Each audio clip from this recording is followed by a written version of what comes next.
taking part in decision-making, in leadership, and the economic empowerment, among other things. So I'm very delighted. My only word is developing this, an instrument of this nature is one thing, but implementation is also another. Let me call to the individuals, institutions, and stakeholders to make sure that this action plan is put to practice to benefit our women in Africa. Thank you so much. Okay, thank you very much, Mr. Sakuta, for sharing your perspective on regulatory frameworks and mining development in Malawi. We really appreciate your insightful contribution. Thank you. We will now hear from Engineer Akitunda, Director of Artisanal and Small-Scale Mining Department. Engineer Akitunda, please go ahead. Thank you.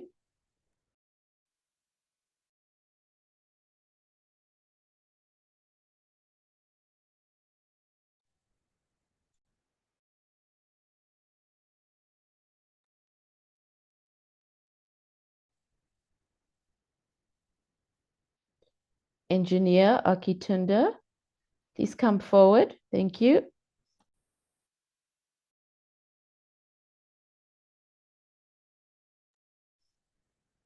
Okay, thank you very much.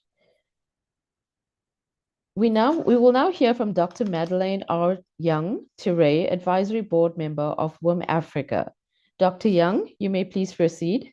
Thank you very much.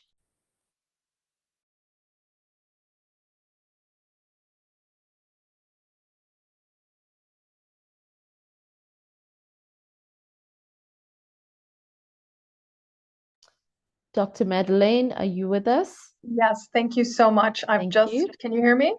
Yes, we can hear you now. Thank you so much, Candace. Your Excellencies, African traditional authorities, distinguished African and world government leaders, WiM-Africa colleagues, and friends of WiM-Africa, good afternoon. It is an exceptional opportunity to contribute to this significant moment where Africa takes collective steps towards a more inclusive, equitable, and sustainable mining future. I would like to wholeheartedly commend WiM-Africa under the leadership of Dr. Comfort Asokoro-Ogaji for developing this 5-year action plan.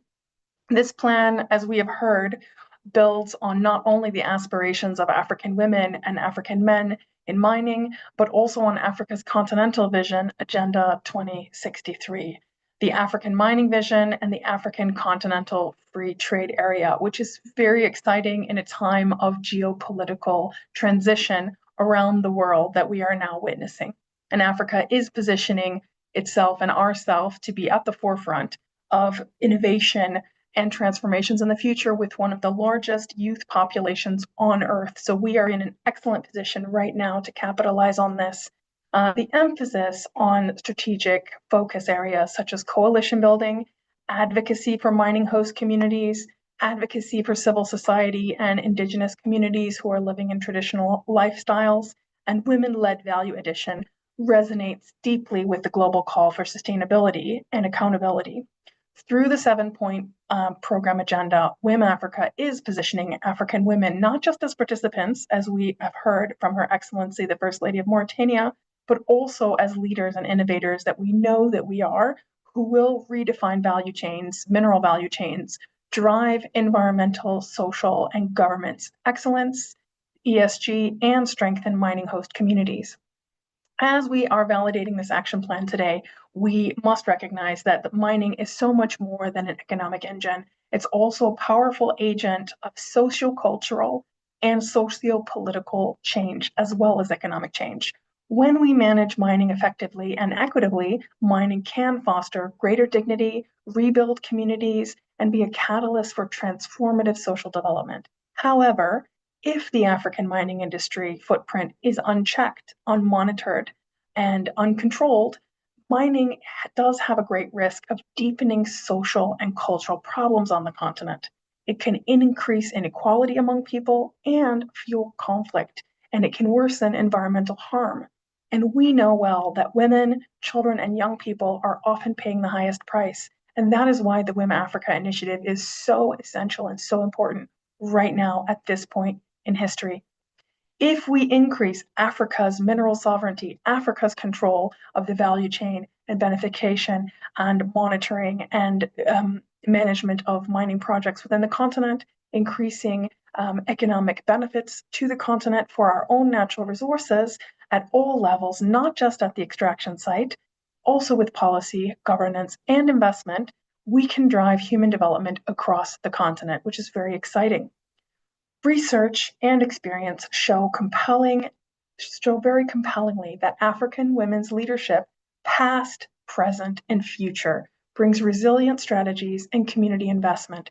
It strengthens political inclusion, it improves economic performance, it improves education and human capital development, and it drives local benefication as well as advancing regional unity. Women are an engine for development. We are an engine for innovation.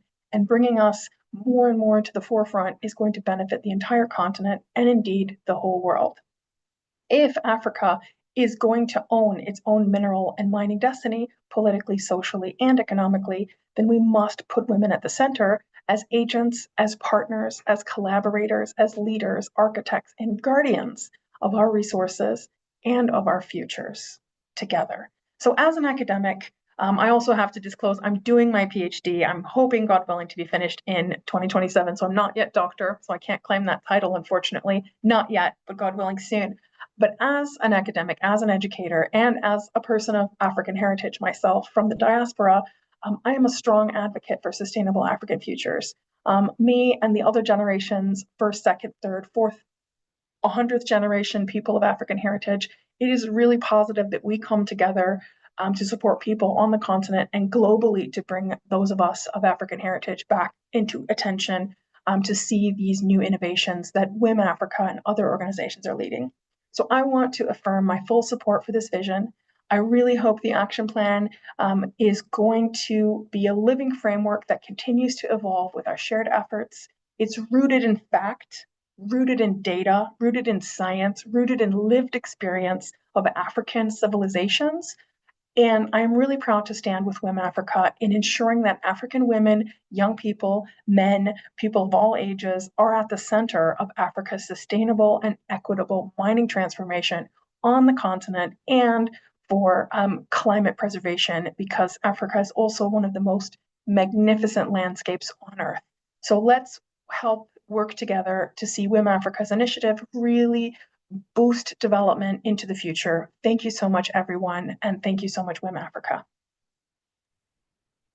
Thank you very much, Dr. Young, for that insightful and inspiring remarks and academic perspective that enriches our vision. We really appreciate your contribution.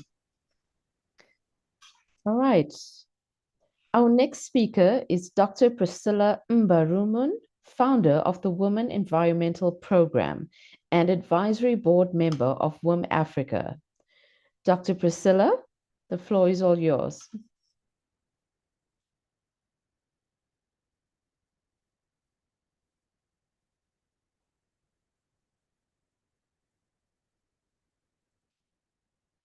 Okay, Dr. Priscilla, are you in the room with us?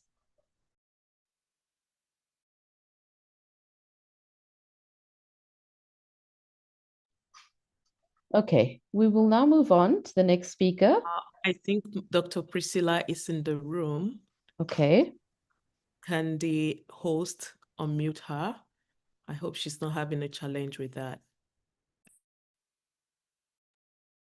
She has been unmuted. You can speak now, Dr. Priscilla.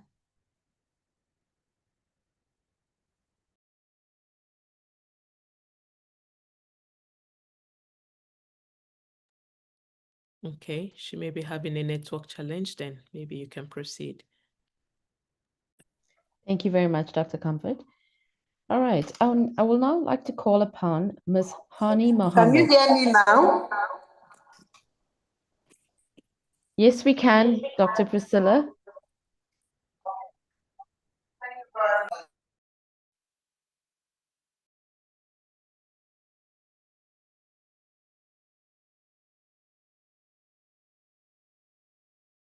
Could we please unmute Dr. Priscilla? Thank you.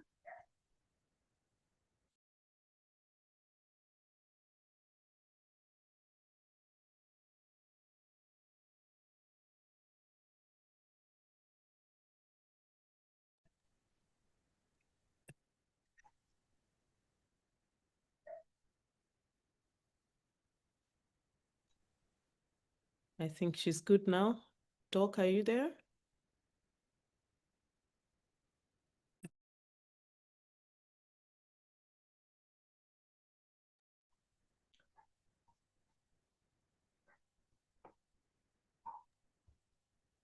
We may have to move quickly because of time. Maybe we come back to you, Dr. Priscilla, later on.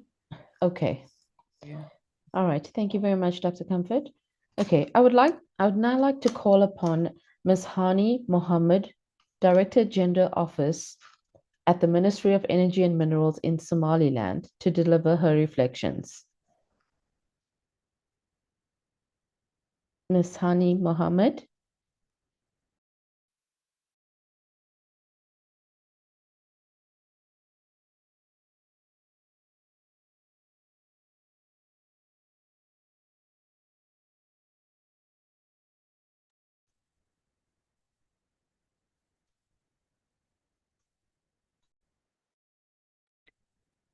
I do not see Miss Hani at all. Okay. Yeah. All right. We'll move on to the next speaker. Thank you. All right. To close this segment, we would now like to invite Ms. Abby Buxton, Social Impact Consultant and Advisory Board Member of WiM-Africa, to give her remarks. Abby, could you please proceed? Thank you. Thank you very much. Good afternoon, distinguished guests, partners and colleagues, all the incredible volunteers and experts who give their time to make WiM-Africa such a success. It's an absolute pleasure to be here. I'm Abby Buxton. I'm an independent social impact consultant, and I specialize in gender-based violence in the mining sector. I'm also incredibly proud to be a member of the WiM-Africa Advisory Board. The journey that WiM-Africa has been on the last year alone has been amazing. And this action plan is testament to the knowledge, the ambition, the passion of the people who continue to make this possible. Gender-based violence is a pervasive reality across the world, in our societies, our communities, our workplaces, our streets, and our homes. But the mining sector has a number of unique characteristics within its culture, its ways of operating, its impacts on local communities, remote locations, male-dominated workforces, and where the abuse of power is too often a daily reality, which pose a particular threat to women and girls, but also men and boys, and heighten the risk of gender-based violence. Gender-based violence is driven by two things: structural and systemic inequalities, inequality on the basis of sex, gender, ethnicity, ability, rank, religion, and harmful gender norms, those that tolerate, endorse, and perpetuate the abuse of power, often of men over women. And what I love about the vision and planned impact of WiM-Africa is that it tackles both of these. We know that more empowered, better educated women with skills and economic opportunities are less likely to experience gender-based violence. We know the power of digital and media influence in shaping gender norms and beliefs and tackling the harms that can perpetuate gender-based violence. We are increasingly aware of the links between climate change and gender-based violence. Women who have experienced climate disasters are twice as likely to experience intimate partner violence. We know that we need more data and research that is community-led, survivor-centered, ethical, and rigorous, to advocate for and to build better policies and more informed action on GBV. I'm working with the International Institute for Environment and Development, looking at the data we need to tackle GBV in the mining sector. And I very much look forward to partnering and collaborating with WiM-Africa on this. We know that laws and policies that are consistently enforced are major drivers of corporate action and accountability for gender equality. And we really need better laws on GBV. And we know that when women work together, when we collaborate, when we are in community, we are unstoppable. And these objectives and targeted impacts are embedded across WiM-Africa's 7-point program agenda. And it's in the delivery model that WiM-Africa has real strength. GBV is context specific. The inequalities and norms that perpetuate GBV are unique to a society, a community, and sometimes even a household. WiM-Africa's national and community-based chapters work across those levels to ensure impact from the individual to the continental level. GBV is personal and it's highly intersectional. By giving voice to young, old, different education levels, different seniorities, large-scale minors, small-scale minors, artisanal minors, we will be better able to understand the perspectives and lived experiences of all these women across the sector and thereby take better action and design better policies. And GBV requires coordinated sector and country-wide action. The WiM-Africa platform, together with the 5 directorates, will see a level of coordination across strategy, programming, policy, communication, and operations that we've never seen before. Embedding GBV within each of these in big and small ways will have significant impact.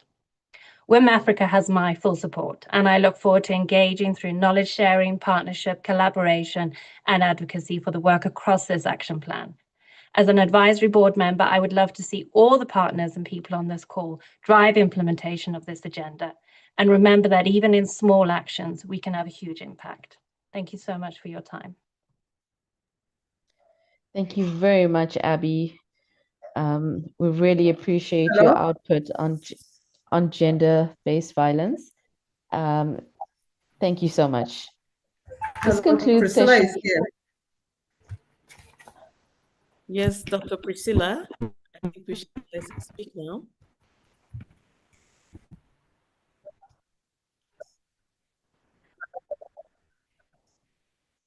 I'm so sorry of what happened, but can I make the short speech?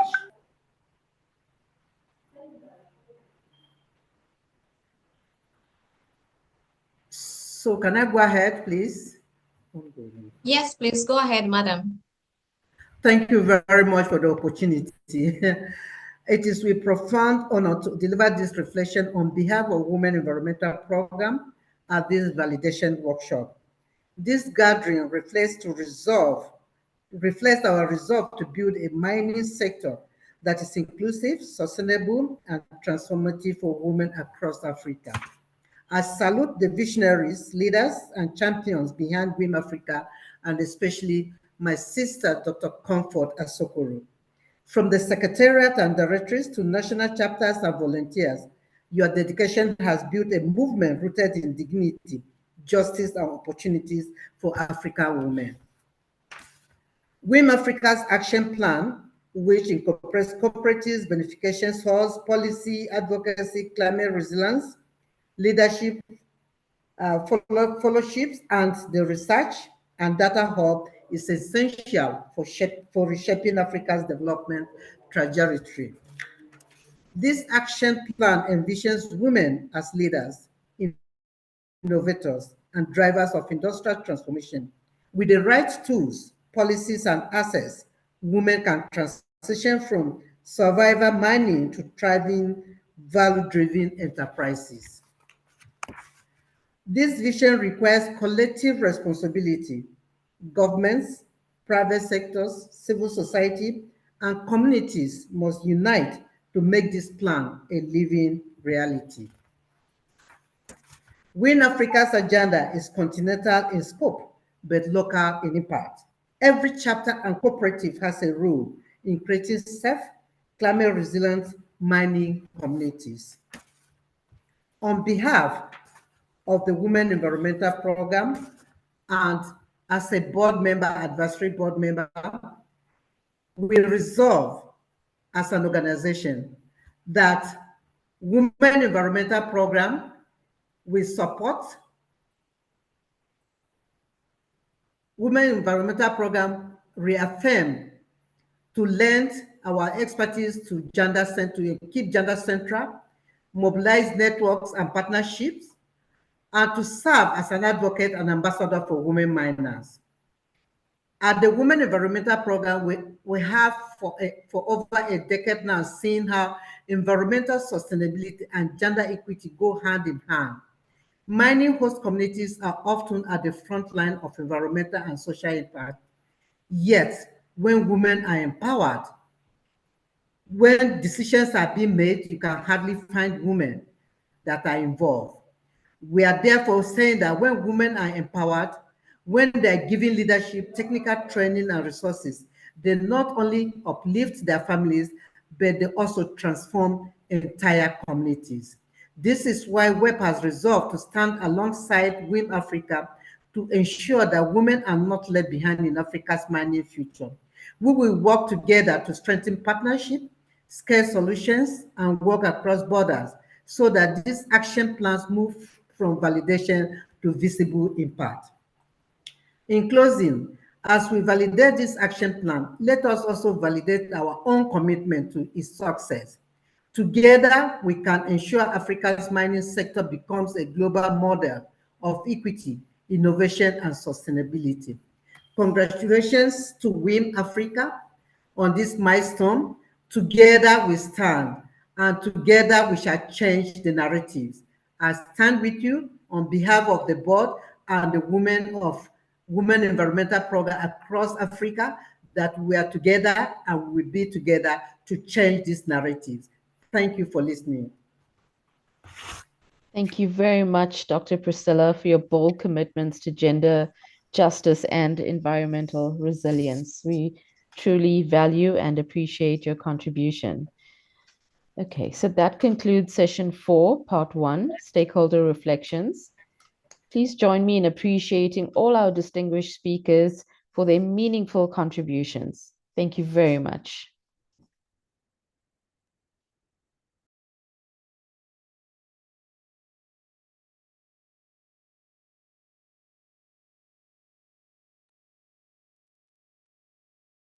Thank you very much, Ms. Candice. We now move to section 5, which is stakeholders reflection, part 2. We have a distinguished lineup of speakers representing government institutions, Continental Federation, international NGOs, and thought leaders in responsible mining. May I kindly call the following names? Mrs. Nonye Ayeni, Chief Executive Officer of the Nigerian Export Promotion Council. We have Mr. Frederick Nonde Jr., the Vice President, Administration, African Continental Free Trade Area, AFCFTA, the Young Entrepreneur Federation of Ghana. Dr. Oji, Executive Secretary, Nigeria Extractive Industries Transparency Initiative, NETI. Ms. Winifrada Kanwa, Senior Project Manager, Solidaridad, East and Central Africa, Tanzania. Ms. Natasha Nzingo, the Impact Facility, Kenya. Ms. Christy Disney-Buckney, Law and Policy Director, Initiative for Responsible Mining Assurance, HAMA, United Kingdom. Dr. Matondo Ezrela, Advisory Board Member, Women in Mining Africa. Ms. Marie Fernandez, President, Gender-Based Violence Association, Cape Verde. If you're in the room, kindly request to be unmuted now. We also request that you rename your Zoom profile with your full name and institution so we can acknowledge you appropriately. Protocol officers may also chat the host or co-host for assistance if required. Now let us begin the session. Our first speaker is Mrs. Nonye Ayeni, the CEO of the Nigerian Export Promotion Council. Madam, if you are in the room, you have the floor and you have 5 minutes.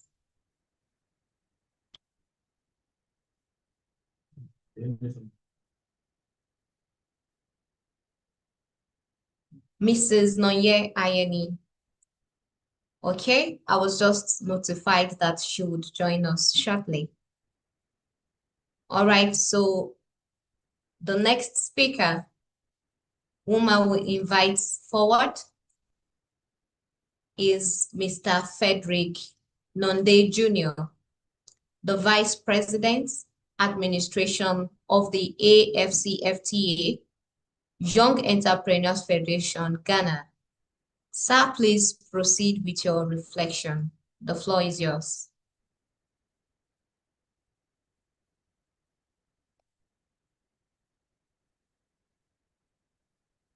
An unmute notification has been sent to you, sir. You're welcome. Okay, thank you.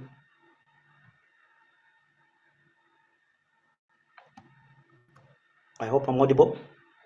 Am I Yes, audible you enough? are. You are. Good afternoon, sir. Okay, good afternoon and good evening or good morning from wherever everybody is connecting from. It's actually a great pleasure for me to be here, to be participating in this high-profile validation workshop. So just allow me to read my speech here. Just give me a second.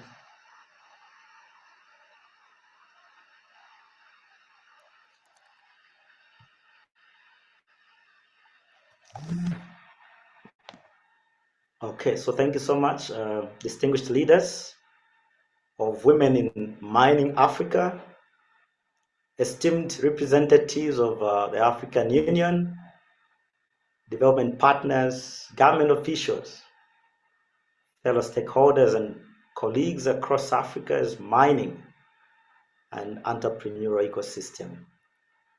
Once more, good afternoon, good morning, or good evening from wherever you're connecting. It is indeed an honor to share this platform with you distinguished colleagues today as we participate in this momentous occasion.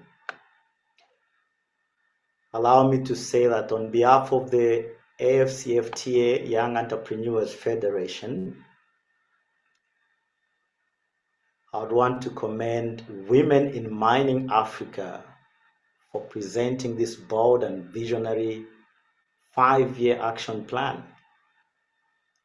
This roadmap is not only about mining, it is indeed about women's and youth leadership, inclusive growth, and unlocking Africa's potential in ways that directly touch our communities.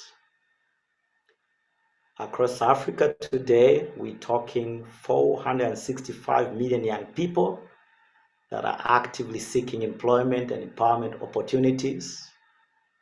Equally, out of Africa's almost 700 million women, which is half the African population, that indeed is a significant proportion that remain excluded from high-value sectors like mining, despite being central to household and community livelihoods. The gender gaps are quite clear. Allow me to cite the case of Zambia. You'll be interested to know that women hold only about 1% of large-scale mining licenses and none of the gemstone licenses as we speak. Even in small-scale surface mines, while women make up about 30% of workers, ownership and decision-making remain dominated by men. At the continental level, women account for close to 30 to 50% of the artisanal and small-scale mining workforce, but less than 10% of mining entrepreneurs or license holders, showing both their resilience and the scale of exclusion. The action plan could not be more timely. Under the FCFTA, our continent is breaking down barriers, connecting markets and creating opportunities. And Women in Mining Africa ensures that women and youth are not left behind in this historic integration process, especially in mining value chains. Talk of gold and gemstones in West Africa, cobalt and copper in Central Africa, diamonds in Southern Africa, the opportunities are indeed vast. But to seize them, we must support women-led cooperatives, SMEs, and innovators to the value chain, while ensuring youth have platforms for training, enterprise incubation, and leadership. At AFIEF, with our headquarters in Accra, Ghana, and 33 chapters across Africa, plus 5 in the diaspora, we stand ready to collaborate with Women in Africa, Women in Mining Africa. We already have an MOU in place, and after this validation exercise, we will intensify joint action, particularly in connecting women-led enterprises to the FCFTA trade corridors. Secondly, offering youth mentorship, skills development, and enterprise incubation. And lastly, advocating for fair access to concessions, finance, and technology. In closing, let me emphasize, Women in Mining Africa Action Plan, simply adopted, is a continental call to action. It is a living framework requiring all of us to turn commitments and impact for women, youth, and our communities. On behalf of AFIEF, I reaffirm our support, our partnership, and our readiness to stand with Women in Mining Africa in delivering this vision for a prosperous and inclusive Africa. I thank you very much. Thank you, Mr. Frederick, for that thoughtful reflection. Next, we have Dr. Oji, the Executive Secretary of the Nigerian Extractive Industries Transparency Initiative. Dr. Oji, if you're in the room, you have the floor.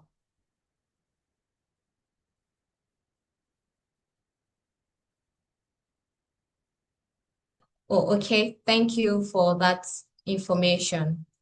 Moving on, I would like to invite Ms. Winifreda Kanwa, the Senior Project Manager of Solidaridad East and Central Africa, Tanzania. Ms. Kanwa, you have the floor. Please go ahead. Okay, thank you so much. My name is Winifreda Kanwa, a Senior Project Manager for Solidaridad East and Central Africa, based in Tanzania. Good afternoon, delegates, colleagues, members of Women in Mining Africa, government leaders, and development partners. It is an honor to join you today on behalf of Solidaridad East and Central Africa and to extend our goodwill as we validate the Women in Mining Africa Action Plan 2025-2030. At Solidaridad, we believe that sustainable development in Africa's mining sector must place women and host communities at a very center. Across Tanzania, Kenya, Uganda, and the wider Eastern and Central Africa regions, we have witnessed firsthand the challenges women face in accessing fair markets, safe working conditions, and opportunities for value addition. This is why we commend Women in Mining Africa for developing such a comprehensive framework, one that not only speaks to gender equity, but also to inclusive value chains, beneficiation, and host community transformation. The 7-point program agenda resonates strongly with Solidaridad's own programs in sustainability and community development. The focus on women-led mineral value addition is critical. By establishing beneficiation labs, which we have heard from our director, Women in Mining Africa is creating new economic opportunities that will allow women to move beyond artisanal mining into real enterprise. The emphasis on women-only mining zones and cooperative provides much needed safety and structure for women who often work in vulnerable conditions and exposed to gender-based violence risks.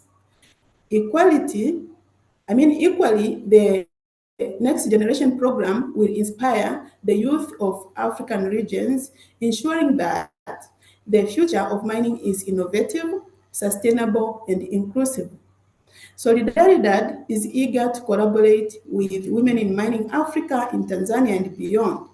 We see opportunities to strengthen ESG, means environmental, social governance, and climate resilience programs for mining communities, support cooperative development, and link women to fair markets and African continental free trade area, and share technical expertise in responsible sourcing and market access.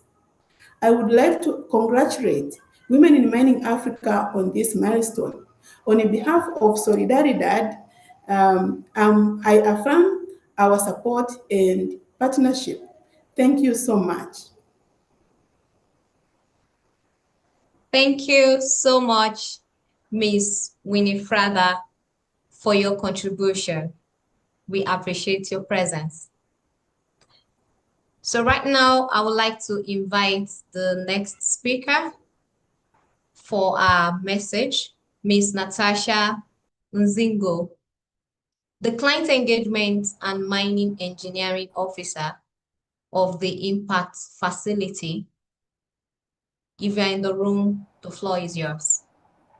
Yes, I'm present. Can you hear me? Loud and clear, you're welcome. Thank you. Good afternoon, good evening, or good morning, distinguished leaders, colleagues, and friends of Women in Mining Africa. My name is Natasha Nzingo, and I am a mining engineer and a proud representative of the Impact Facility. And as a young mining engineer, I remember my first experience visiting an artisanal and small-scale gold mine, and I was truly humbled and inspired. I was surprised by the number of women just working very hard, and if not harder than the men that were present, without intimidation, and they were determined to provide for their children. And this experience has shaped my belief that mining must create opportunity, not just for a few people, but for everyone. And it's because of this that I am truly honored to share in this historic moment as Women in Mining Africa. Your action plan for 2025 to 2030 has already now been brought to validation. And we at the Impact Facility, we have a very simple mission. We transform mineral wealth into community prosperity. And we have programs in Kenya and in Tanzania where we are working with gold miners, and in the Democratic Republic of Congo where we work with artisanal cobalt miners. And it's because of this that we deeply resonate with your action plan, specifically Agenda 6, where we're talking about research and data hub. And for too long, women in mining have remained invisible in statistics and in policy making. And without data, their contributions are undervalued. Without evidence, their struggles are overlooked. And in your Agenda 6, it promises to change this by building a continental hub for gender-responsive mining research, equipping governments, companies, communities with the evidence that they need to design smarter policies, direct investments more effectively, and to measure real impact. And what this essentially means is that women's roles will be mapped across the value chain. You will produce like the baseline data on host communities. You will generate insights that can inform on ESG standards and trade opportunities. And with research, it's not a side activity. It's actually the backbone of transformation. And what's also equally exciting about the Women in Africa's action plan is the multi-mineral beneficiation laboratories and the regional hubs. These are knowledge ecosystems. If you imagine with me a young woman in Sierra Leone who is learning about diamond polishing. And she has the same access to training as a young woman in Tanzania who's mastering tanzanite processing, right? And they're turning all these precious stones into world-class jewelry.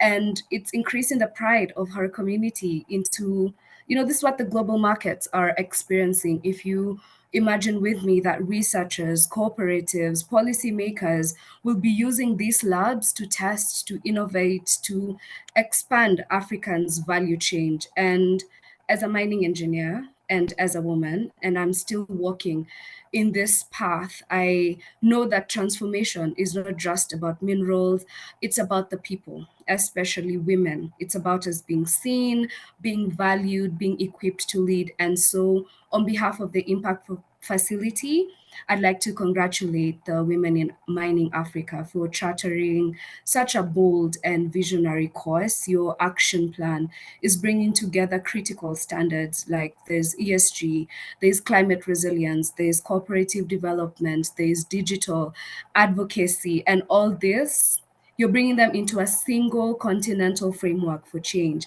And so we would like to wish Women in Africa Mining and all your chapters and your partners every success and meaningful impact over the next 5 years as you bring this plan to life. Let us turn Africans' minerals into wealth. Let's turn them into opportunity, into equality, and into lasting prosperity. Thank you. Thank you, Ms. Natasha, for your contribution. We are grateful. Our next speaker, whom I will bring forward, is Ms. Christy Disney-Buckney, the Law and Policy Director of HAMA, that's Initiative for Responsible Mining Assurance, United Kingdom. Ms. Christy, please proceed. What is happening here? Thank you so much for inviting Irma to participate in this incredible event and celebration.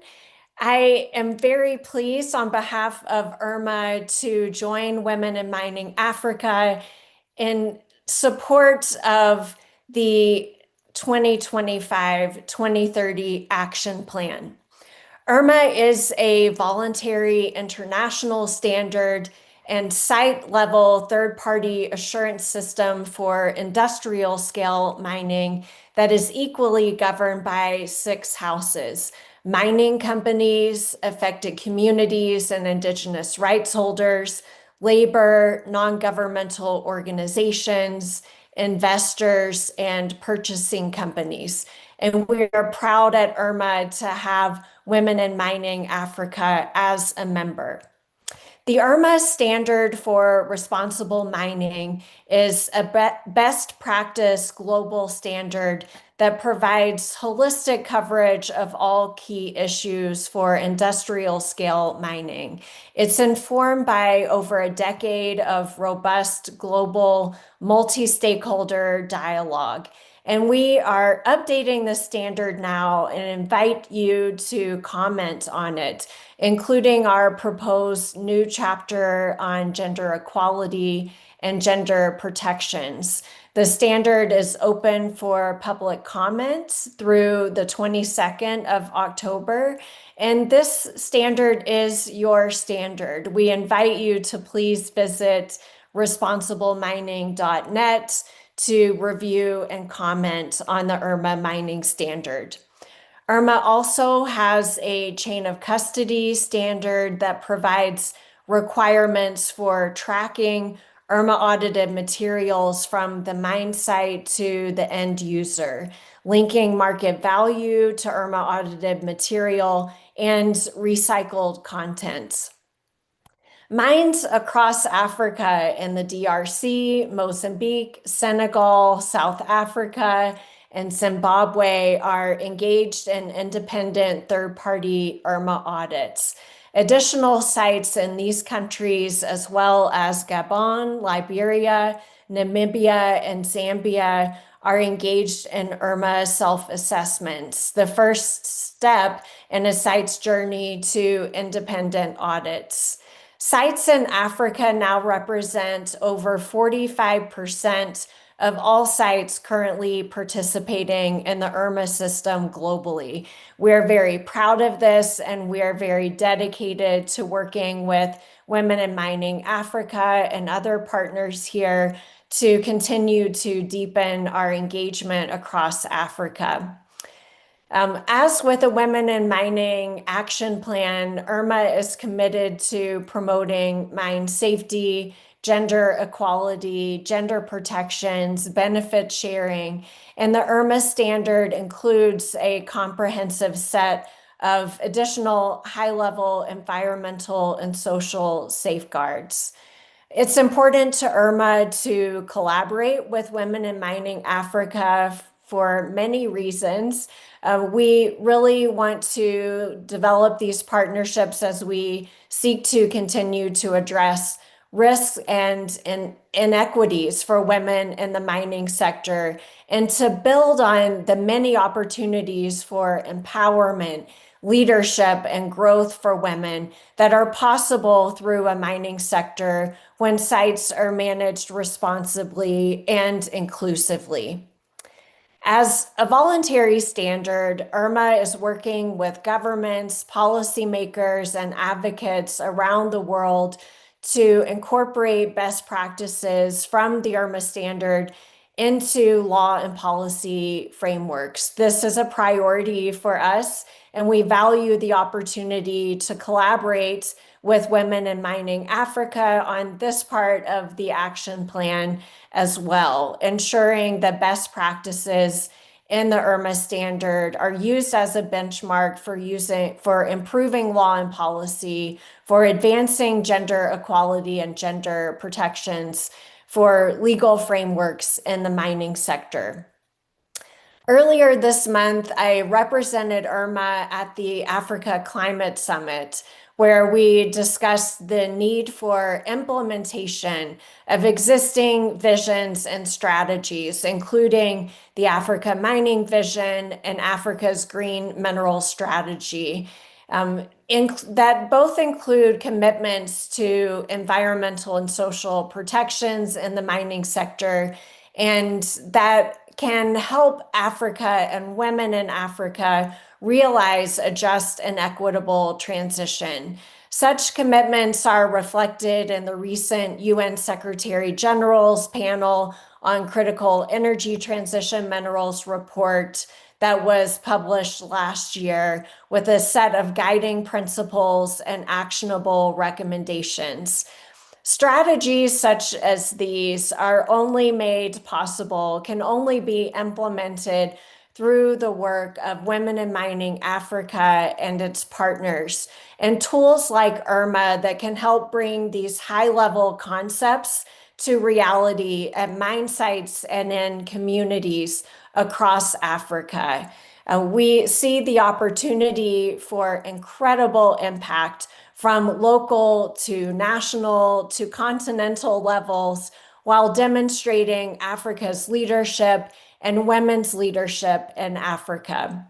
Women in Mining Africa's action plan is comprehensive and will benefit from having everyone in this meeting and beyond engaged in implementation. And this is what we need now, is implementation of these strategies in a practical way at the site level and in communities across Africa. We look forward to collaborating in this effort through the months and years ahead.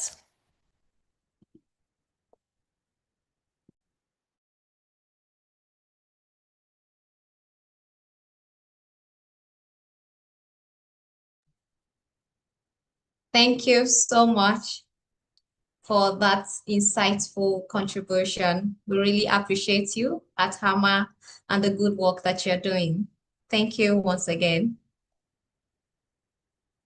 All right, so I would like to invite Mrs. Mariem Fernandez, the president of the Gender-Based Violence Association of Cape Verde, who will speak to us right now, if she's in the room. I would like to hand over the mic to you now, madam.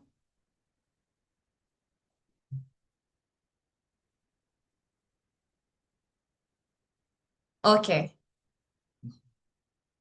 If there are speakers in the room who are expected to come up, perhaps you were outlined in the previous section and you are yet to speak, please send a message to me now, because we'll move on in the event and go into the next session right away, and then we'll be able to come back to you. Also, I see some hands are raised. Please check your chat box. The secretariat have sent a message to you. You need to respond to that so that we can acknowledge you and bring you up. Okay, so right now, I would like to hand over to my colleague, Ms. Candice.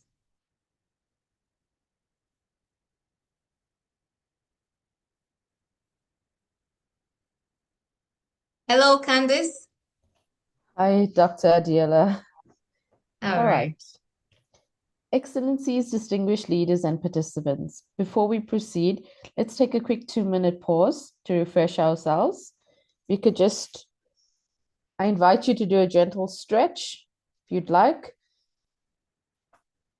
Stretch out your arms, take a deep breath in and out. Sitting for long hours can be very tiring, so this little stretch keeps us going and keeps us energized to focus on the important conversations ahead. Okay. I'd also like to remind you or invite you to switch on your camera so we could take some photographs of the event.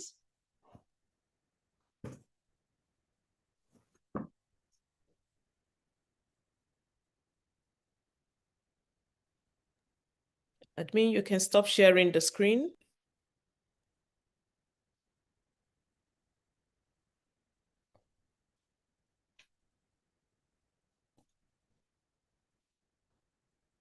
I'd also like to take this opportunity to remind participants of the certification of participation that's available for everyone attending today's workshop. You can obtain your certificate by scanning the barcode, which will be showed soon on your screen, or by clicking the link that's shared in the box. Please note that your certification is specifically for participants. A different certificate of recognition will be issued for our distinguished speakers and special guests. Thank you.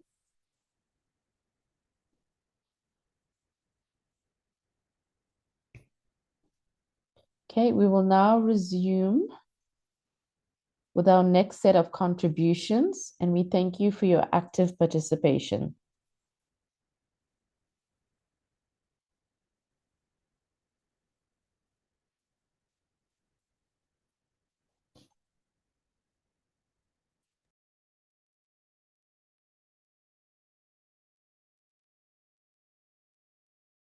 Distinguished participants, we are pleased to inform you that we are now at the part 3 of our stakeholders reflection. Thank you very much for the previous reflections. We are now going to move into listening to our WiM organizations and partners across the continent.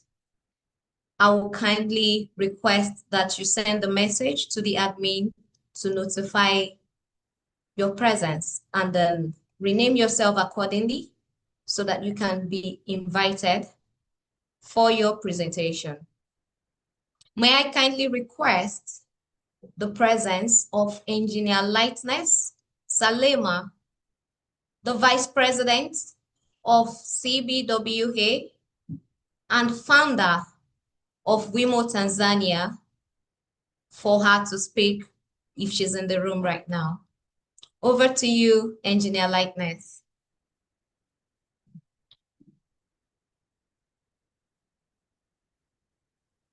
Okay, very quickly, I would like to move on to our next speaker for this session, Ms. Patricia, the chapter coordinator of the WiM-Africa National Youth Empowerment Namibia chapter, to share our reflection.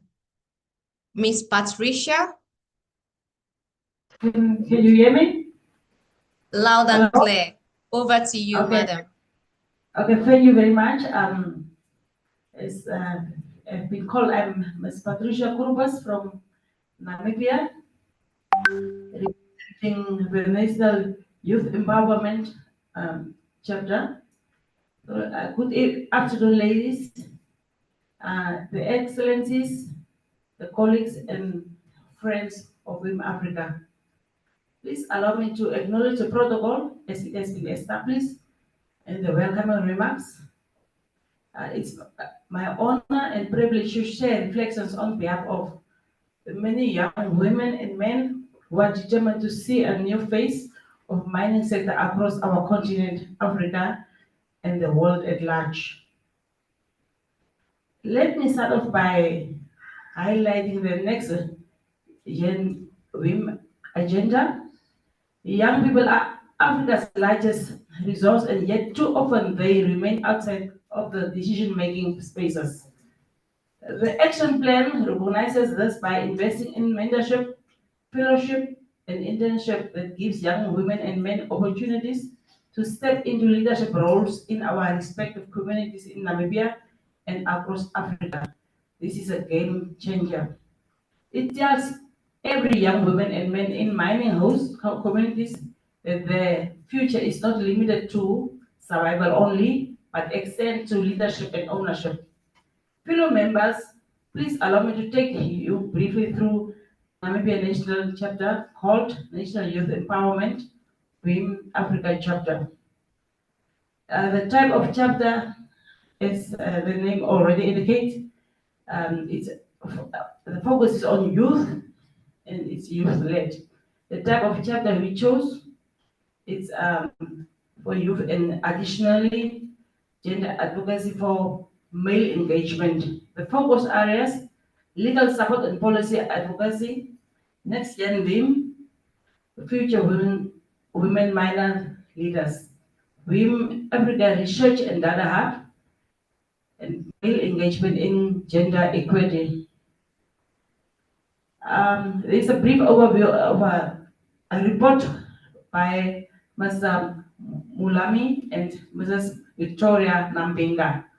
It's about the Namibia's untapped resources, analyzing youth unemployment. Namibia has one of the youngest and fast-growing populations in Southern Africa. 62% of the working age adults in the country are between the ages of 15 to 35, age group broadly defined as youth. And projections indicate that the number of 15 to 24-year-olds will double by the year 2020, by the year 2040. It's a worrisome research that has been done. This youthful population constitutes a crucial resource, but without sufficient youth prospects means it is a resource that will remain untapped. 43.4% of Namibia's youth are unemployed, nearly 3 times as many as the global average. The greater concern is that the youth unemployment in the country appears to be on the rise. Higher rates of youth unemployment represents both widespread personal misfortune for individuals and a lost opportunity for critical national and global economic development. High numbers of economically frustrated youth may also contribute to social instability. Meaning unemployment among youth is an urgent policy issue. Addressing this issue requires an understanding of the nature of youth unemployment in our respective communities. The commitment to youth in mining zones and cooperative development will create safe and empowering spaces for youth and women. In Namibia, we have seen how vulnerable artisanal miners can be exposed to exploitation and unsafe conditions and or working environment. By developing cooperatives in youth and women-led zones, WiM-Africa is not just protecting women and youth, it is building engines of local enterprise that will transform families and communities. Young people are deeply concerned about the future of our environment and the sustainability of our natural resources. The action plan focuses on climate smart mining, rehabilitation of the resilience, community resilience, so that the next generation will inherit not just wealth from mining, but also a livable planet. On behalf of the youth of Namibia and the wider continent, I affirm our commitment to stand with WiM-Africa in driving forward this bold agenda. We pledge that we will contribute to the mission by ensuring that mining in Africa empowers people and protects the environment. In order to assist the government, private sector, and all other relevant stakeholders, the chapter needs support in the following areas as indicated outlined in our interest declaration: training or orientation, branding, communication support, funding or resource mobilization support, program collaboration, and policy advocacy support. I thank you.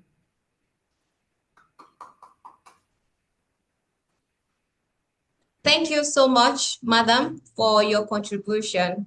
We appreciate you. So right now, I would like to bring forward our next speaker, Madam Carr, the chairperson of the Southern African Development Committee, Women in Mining, the president, Women in Business Association from Botswana. Madam Carr, the floor is yours. Thank you so much, my sister. Your Excellency, distinguished guests, colleagues, sisters across Africa. It is with deep honor and pride that I stand before you today as the chairperson of SADC Women in Mining to join hands in the historic moment, the validation of Women in Mining Africa Action Plan 2025-2030. This is not just a gathering, this is not just another gathering on our calendar. It is a continental milestone. It is a reformation that Africans women from diamond fields of Botswana to the gold belts of Ghana, from the copper mines of Zambia to the oil fields of Nigeria are rising together to claim their rightful place in shaping the future of Africa extractive industry. Now the message of solidarity. In our region and Southern African Development Community, women in mining have a long faced unique challenges. We know what it means to fight for a space in the boardroom, in the policy debates, in the very mines where our hands are sweat build the nation. Yet we also know the power of solidarity. Through SADC Women, we have built a platform to amplify women's voice, to open opportunity, training, mentorship, financing, market access. And today we are we are part of the continental sisterhood under WiM-Africa, united by a shared vision to make mining and minerals value chain more inclusive, sustainable, transformative for African women. Solidarity is not just standing together. It is about moving together. And this action plan is our roadmap.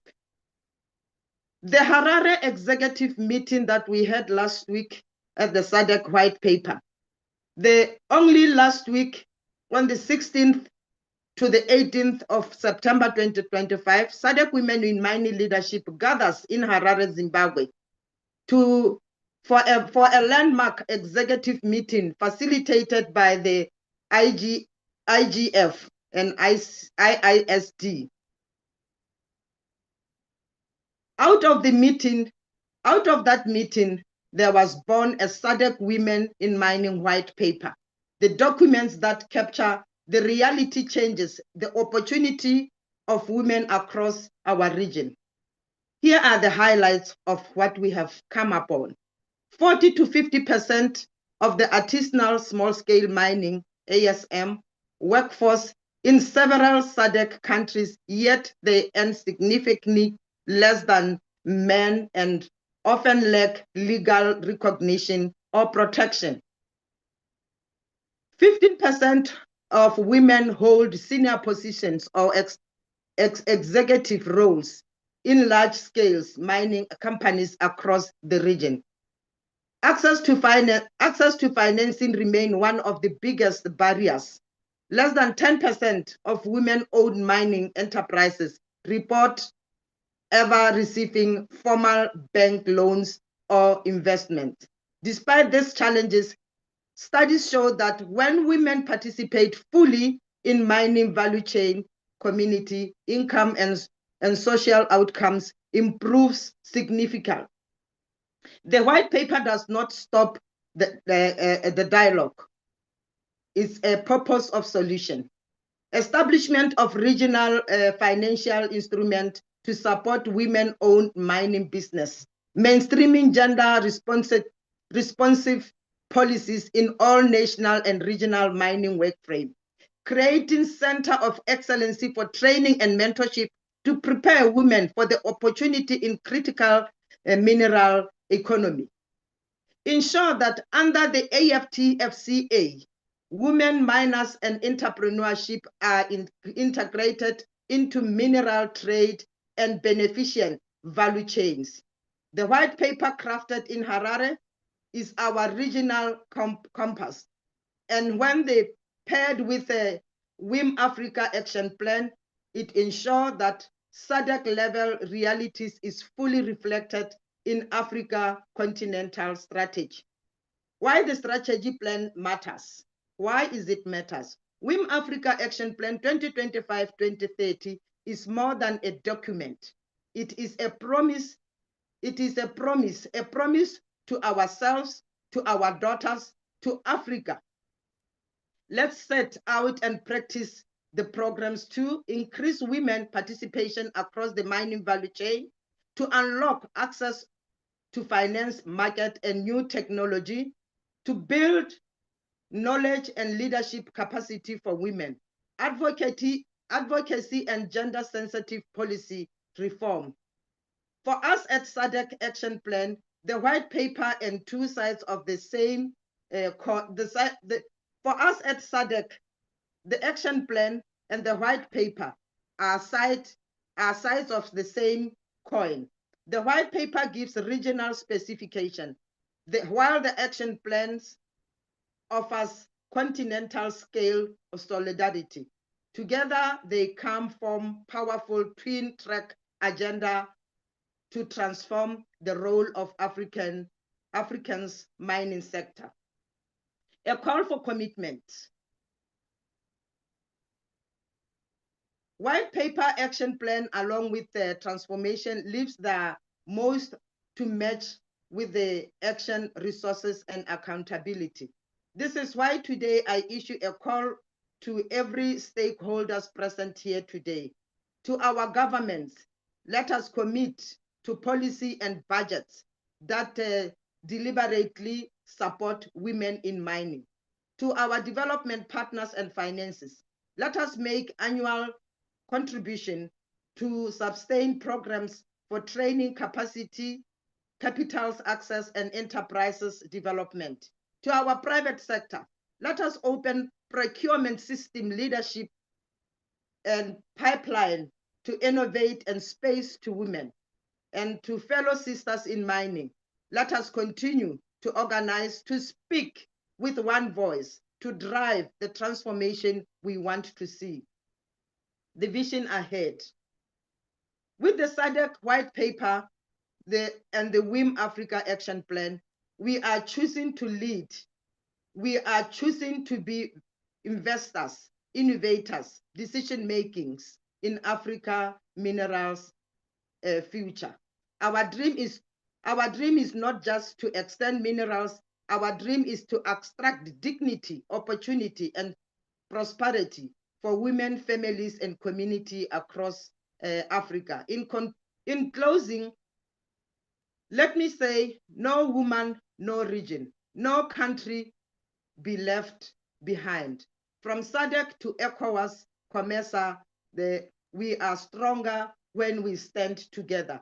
On behalf of SADC Women in Mining, I reaffirm a fully support for WiM-Africa Action Plan 2025 with the white paper developed in Harare, and this will be an action plan validated today that has been officially validated by our First Lady. Nothing for us without us. A luta continua. To Dr. Comfort, a luta continua. Let the struggle continue. I thank you so much for this opportunity, WiM-Africa. Thank you so much. Thank you, Madam Carr. Thank you so much, Madam Carr, for that valuable reflections and the strong voice you bring from SADC, Women in Mining and Women in Business Botswana. We really appreciate it. Thank you. Right now, I would like to invite Madam Anna Wakombe, who is ably represented by Madam Noreen. Madam Noreen, the floor is yours. Good afternoon. My name is Noreen Kidunduhu. I'm the chair for the Association for Women in Energy and Extractives in Kenya, and I'll be sharing remarks on behalf of our patron, Hannah Wangombe. I acknowledge the presence of all guests and distinguished persons and wish to heartily congratulate Dr. Comfort Asokoro-Ogaji and team for developing and successfully validating the WiM-Africa Action Plan. It is a privilege to speak on behalf of the Association for Women in Energy and Extractives in Kenya, an organization dedicated to unlocking opportunities for women across the energy and mining value chains. At AWAKE, we believe that women must be visible not only in the margins, but at every level, from artisanal operations to boardrooms, from community enterprises to international markets. Our work spans mentorship, capacity building, policy advocacy, and business development, alongside our Mine to Market initiative that connects Kenyan gemstone producers with regional and global buyers. The WiM-Africa Action Plan resonates strongly with our mission. As we validate it today, allow me to highlight 3 areas where AWAKE stands ready to collaborate. First is PPA 6 on the WiM Research and Data Hub. Reliable gender disaggregated data in mining remains scarce across the continent. Without it, women's contributions are undervalued and policymaking risks being blind to ground realities. AWAKE has in the past conducted baseline surveys in Kenya, and we can contribute directly to building the continental hub. We urge that the plan includes clear metrics, not just outputs, but measurable outcomes, so that the progress can be tracked transparently. Second is PPA number 5 on capacity building and mentorship. Through the AWAKE mentorship program, we have paired emerging women professionals with experienced leaders, and we also run technical training in areas such as gemstone cutting, occupational health and safety, as well as financial literacy. Ours is a tested model that we are happy to scale with WiM-Africa, and it is also aligned with the next-gen women in mining priority in the plan.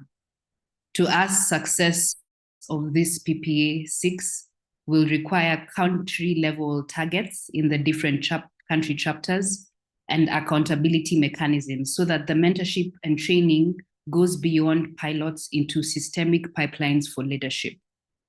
The third for us that we see contributing to is PPA number 1 on value addition and market access. Women remain locked in low-value segments of mineral trade. Our Mine to Market initiative has shown how linking women miners directly with buyers can transform livelihoods. And this mirrors WiM-Africa's agenda on beneficiation labs and regional market hubs. We are also happy to assist in this regard, and we call that for the action plan to be anchored in pilot projects that have clear financing pathways so that women not only produce minerals, but also capture fair value from them.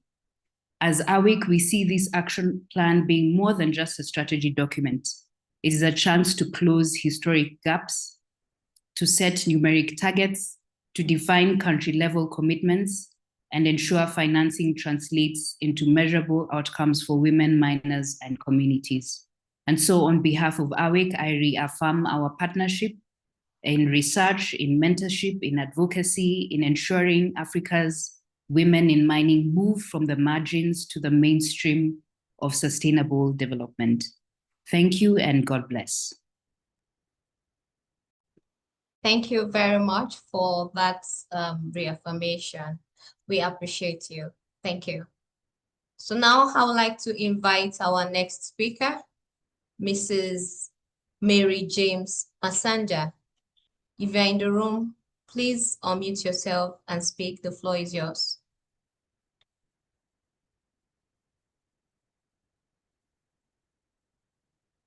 Okay, moving on, I would like to invite Ms. Grace Akinyi, the founder of Women in Mining Kenya. If you're in the room, please unmute yourself and speak as well. Oh, okay, thank you for that information. Right now, I would like to invite Madam Kosi, the Executive Chairperson, Women in Business, South Africa. Madam, you are welcome.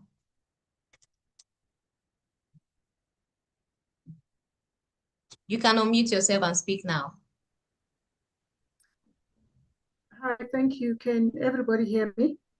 Yes, ma'am, we can hear you. Please go ahead. Thank you.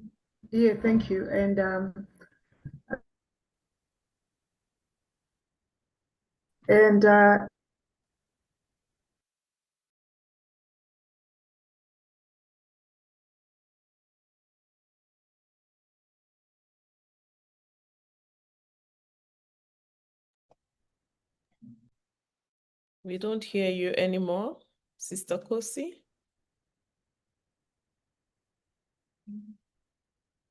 Or is it my own network? Okay, I think it's from my side. All right, maybe if you can reconnect again, Madam Kosi, we would really love to hear what you have for us. Okay, so you can reconnect once your network is steady. Okay, so while we wait for us to join back, we would like to invite Madam Kundai, the Zimbabwe Artisanal and Small Scale Mining Women Miner Association. The floor is yours, madam. Thank you. All protocols observed.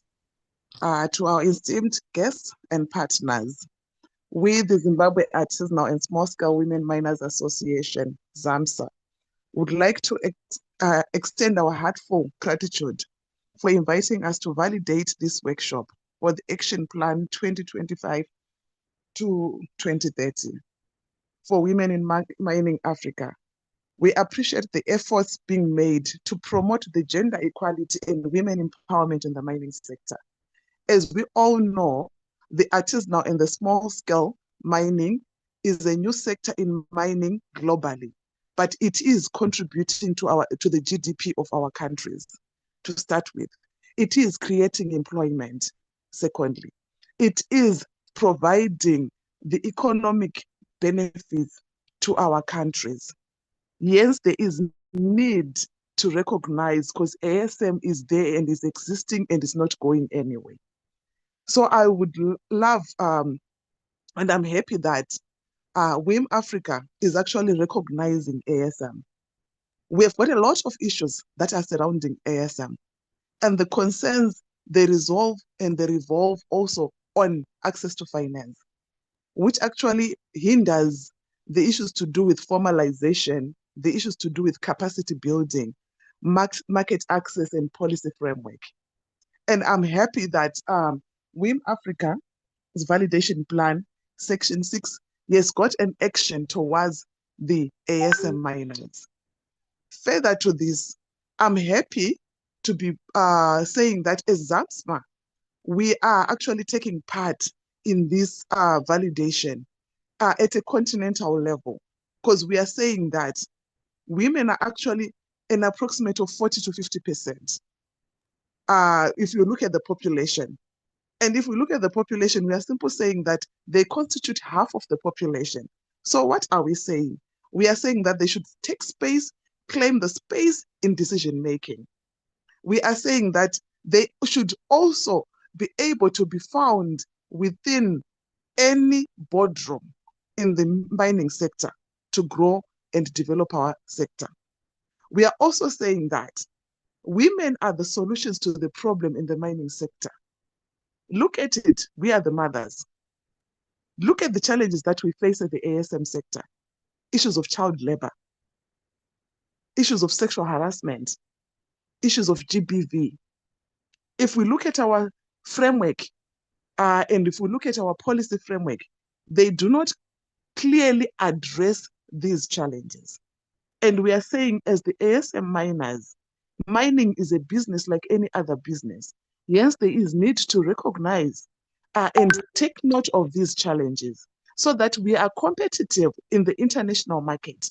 We are also saying that looking at the AFTC, looking at the Africa Mining Vision, we are saying that if you take note of issues to do with ASM miners, we are there to fix the sector. We are there to be the voice of action. And hence, today I would like to say, Dr. Comfort, I'm happy that you didn't forget the artisanal and the small-scale miners. And you really appreciated that they do exist. And you then said you want their voice to be heard in this validation workshop. So hence, my word, and that I'm leaving you as ZASMA, is let's empower the women. Let's advocate for policy reforms. Let's promote capacity building. Let's support the artisanal miners, both women and the youth, all the marginalized group. And lastly, let's promote responsible sourcing. As we have said in bold, mining is business like any other business. Congratulations once more. Thank you. Thank you so much, Madam, for that. We appreciate you. Moving on, I would like to invite our next speaker, Madam Esther Finder, the founder and the executive director of Women on Mining and Extractives, Sierra Leone. Madam Finder, the floor is yours.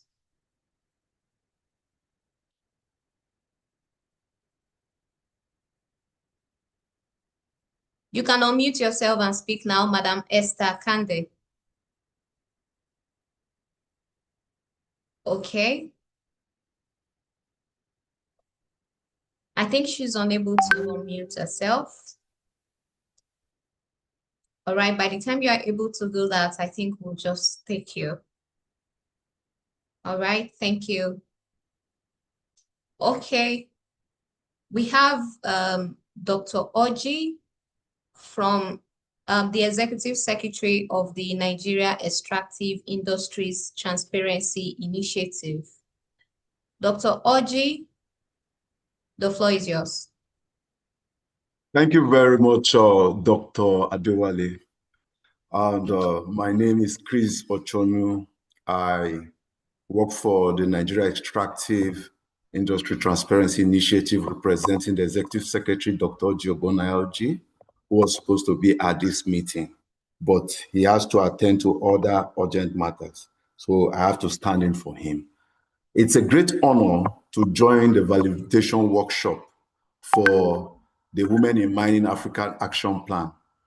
We commend Women in Mining Africa for leading a continental process that gives voice to women, youth, and communities at the heart of Africa's mining future. The Global Extractive Industry Transparency Initiative, which NETI implements, is founded on the philosophy that regular disclosure of information and data in the extractive sector will promote public debate, foster civic actions, and accountability in the sector.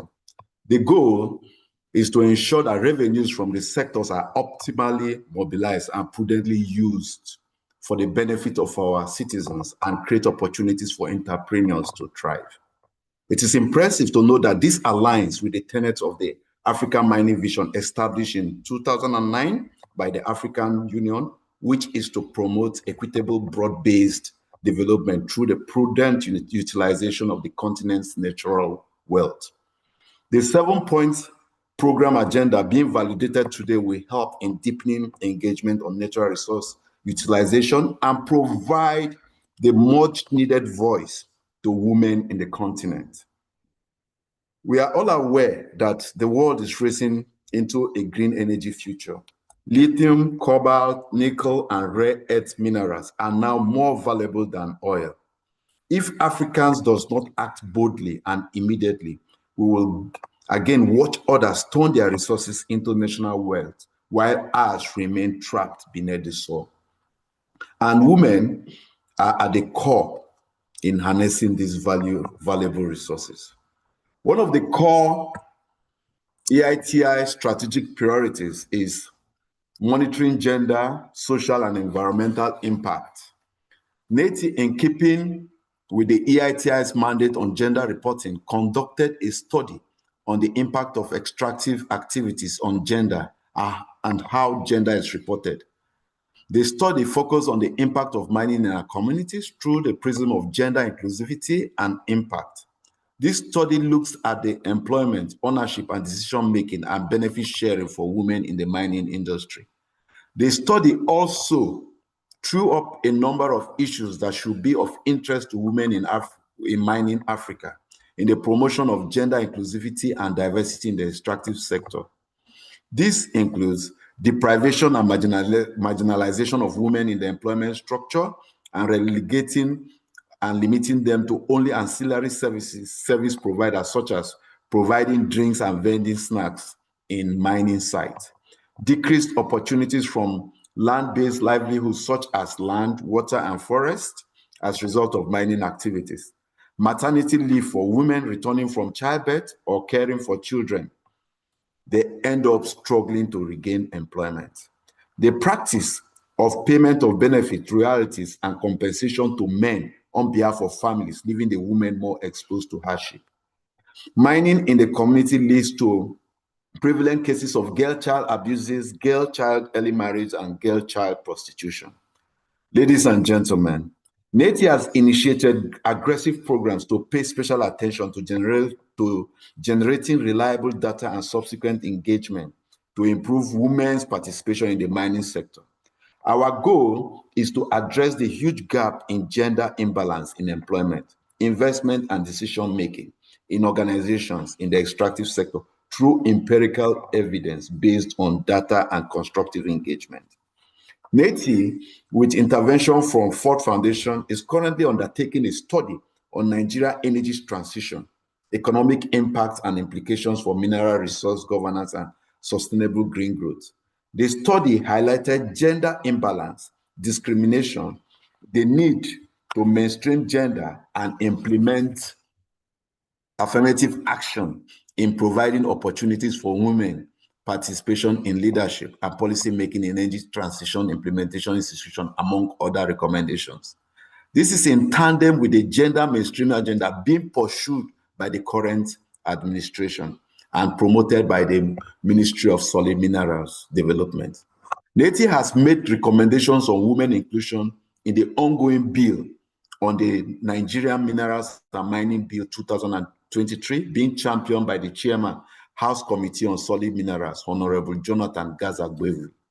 At NETI, our goal remains to work with your esteemed organization to remove structural barriers that impede women, girls, and other vulnerable groups from participating in sustainable natural resource management and other potential gender impact of extractive activities.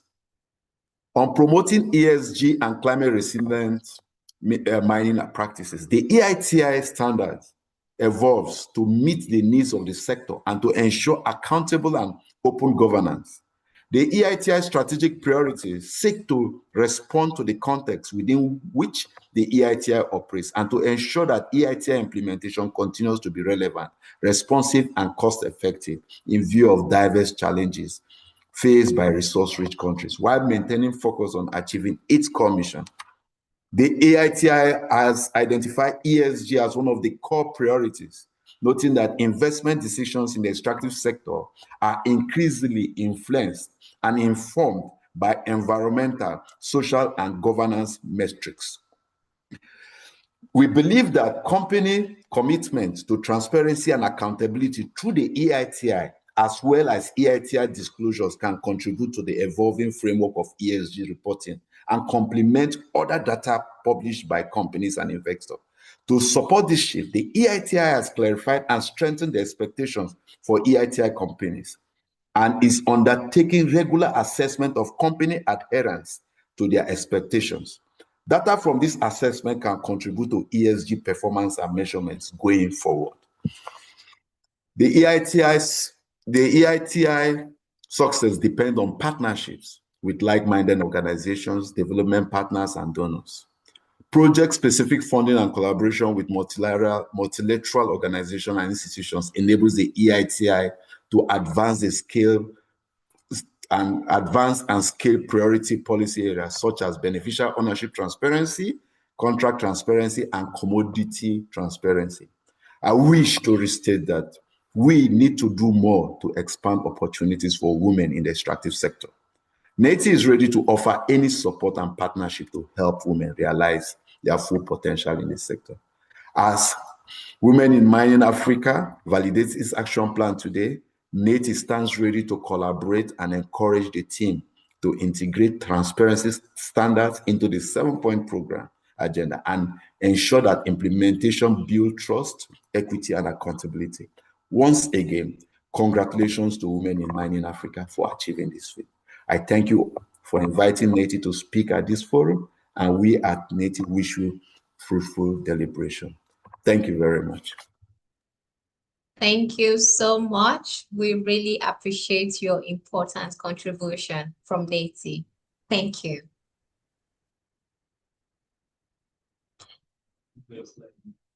So now, if Mr. Mayowa Oladipupo is in the room, I would like to hand over the mic to you now. Mr. Mayowa Oladipupo. Okay, so he's not yet with us. Mrs. Nonye Ayeni, the Chief Executive Director of the Nigerian Exports Promotion Council. If you are in the room, or your representative. Okay, yeah. Good evening, distinguished guests, esteemed partners and visionary women shaping African mining future. Permit me to stand on existing protocols. On behalf of my Executive Director, stroke CEO, Nigerian Export Promotion Council, Mrs. Nonye Ayeni, I bring warm regards to these humble stakeholders. It is a privilege to join you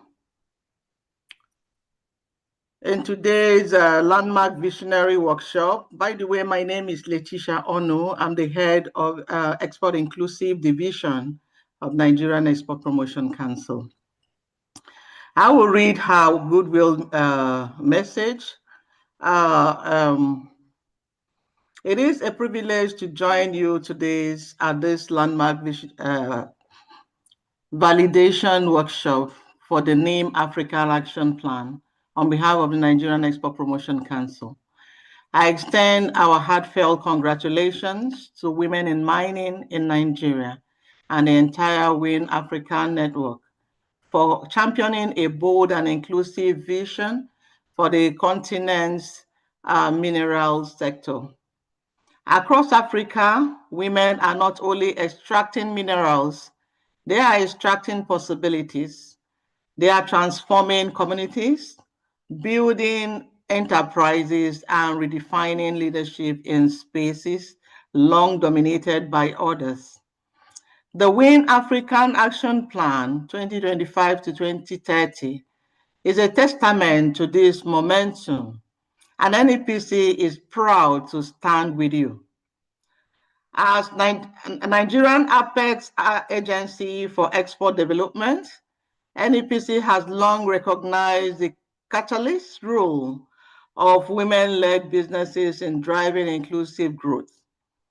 Our commitment is reflected in several key initiatives. Through our flagship programs, such as the Women in Export Development Programs, the She Trade Nigerian Hub in partnership with the ITC Geneva and targeted capacity building initiatives. NEPC continues to provide platform for women entrepreneurs to scale, compete globally, and thrive.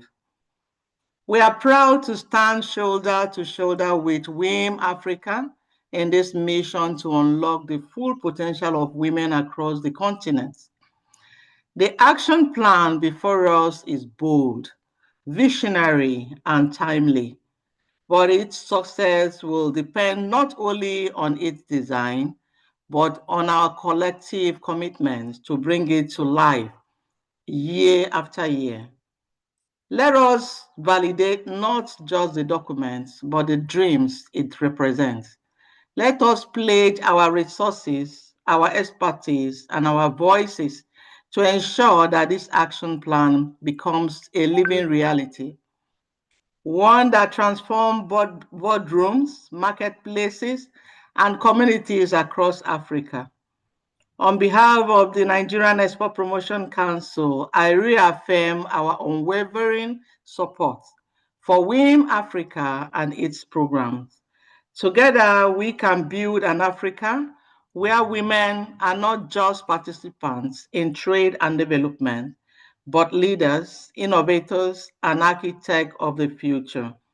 Together, we mine not just minerals, but dignity, prosperity, and transformation. Thank you very much for this noble cause. Thank you, Madam, for your insightful speech right there. We appreciate the support. Thank you.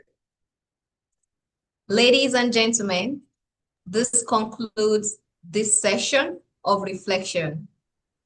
We sincerely appreciate all our speakers for their time and their continued dedication to strengthening women's role in Africa's mining sector. Your voices and actions are what makes this action plan a truly continental movement. Thank you. We will now proceed to the next session, where I will hand over to my colleague, Ms. Candice Naido. Over to you. Thank you, Dr. Adiola. Thank you very much for those inspiring contributions in the earlier session. We will now move on to session 7, the Industry and Allyship Panel. This session brings together professionals and allies from across the mining sector to share their perspectives, highlight best practices, and reflect on how the WiM-Africa Action Plan can drive transformation over the next 5 years.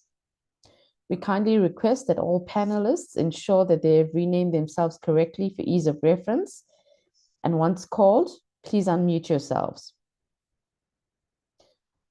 Protocols of distinguished guests, including our amiable First Ladies, may also kindly signal in the chat if assistance is needed. Kindly chat to the host or co-host of the event to identify our special guests in the room. Each speaker will have 5 minutes for their remarks. I invite Mr. Anand Deshmukh, Head of Safety, Health and Environment Community at Africa National Resources and Mines, to kindly unmute and share his reflection.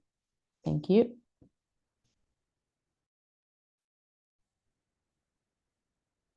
Thank you very much. Good evening, everyone. All the existing protocol observed,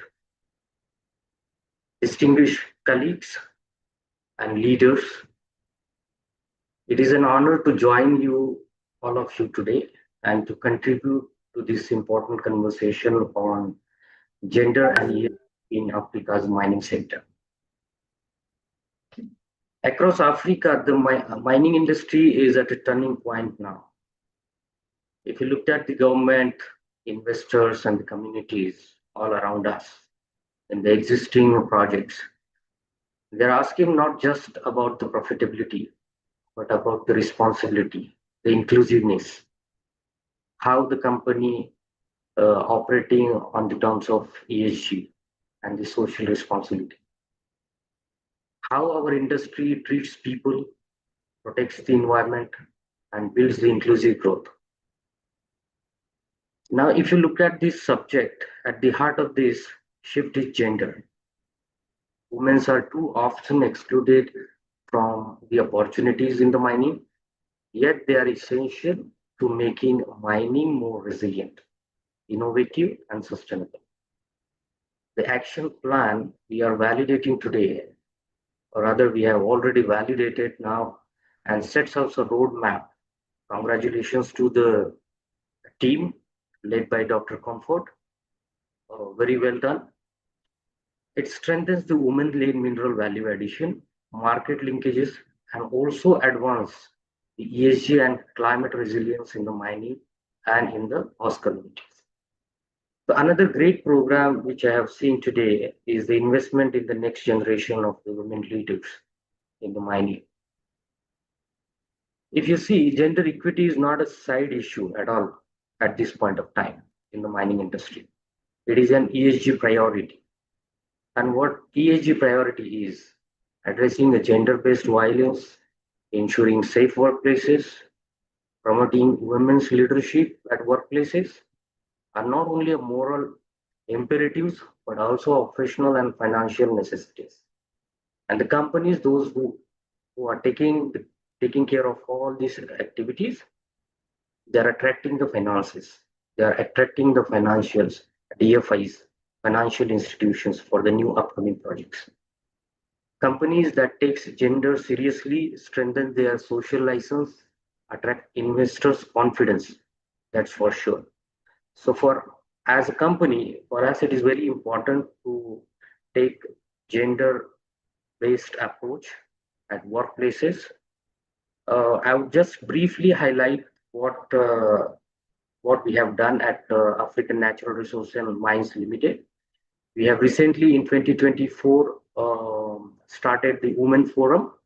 It was inaugurated officially at our site and our company, where all our women employees, they are part of it.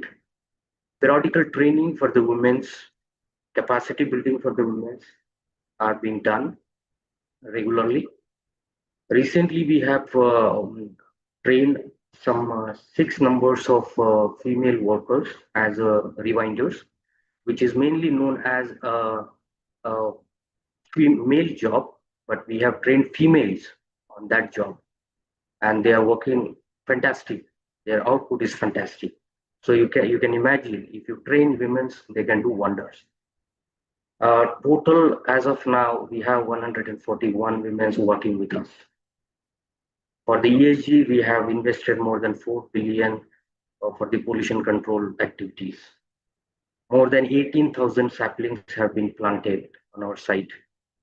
We have planted 2025 saplings in one single day on 5th of June, World Environment Day this year.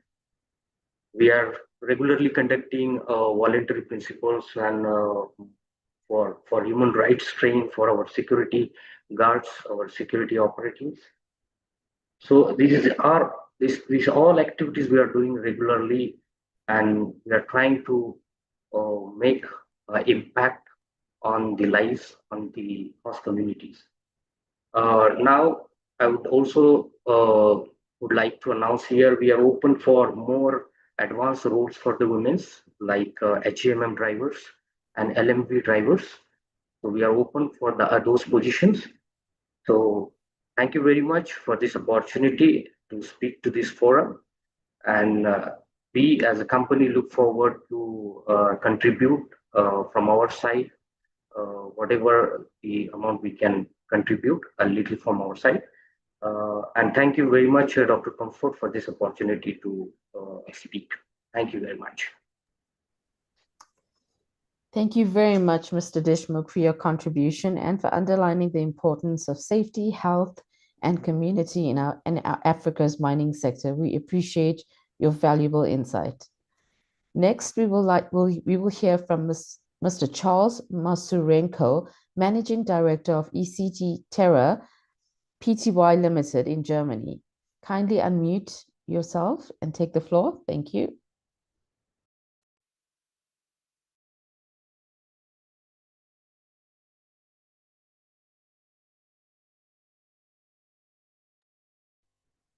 Mr. Chris Masurenko, are you with us? Yes, I'm with you. I'm sorry for that. I couldn't unmute. Perfect. Hello, Thank you, good sir. evening, Your Excellencies, distinguished guests and colleagues. My name is Chris Masurenko, and I'm excited to present our project Raw Material Radar here at WiM 2025. But first of all, let me congratulate you to this fantastic and wonderful initiative steered by my good friend and colleague, Dr. Comfort. Bravo. I really enjoyed the session so far. Our RMR initiative focuses on tracing critical raw materials in the artisanal and small-scale mining sector, or as we call it short, ISM. Our mission is powerful. We want transparency. We want to create compliance and sustainability. And we are actually the guys who will do this on the ground.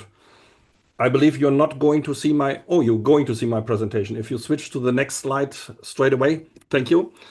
We are built on collaboration. We got MindSpider on board. It's a blockchain team that provides the digital platform. You see this on the right here. We have the foundation, Bruno Kessler, that develops IoT sensors. These are the small devices that you see on the bottom. And we have HIT that creates the intellectual property and the commercialization. And together with us, EasyTerra, my company, we basically ensure the practical implementation in the ASM communities. So everything you have spoken about the last 2 hours, we are really trying to provide not only the technology, but also the on-ground solutions. The next slide, please. And as I said, we have 4 clear goals.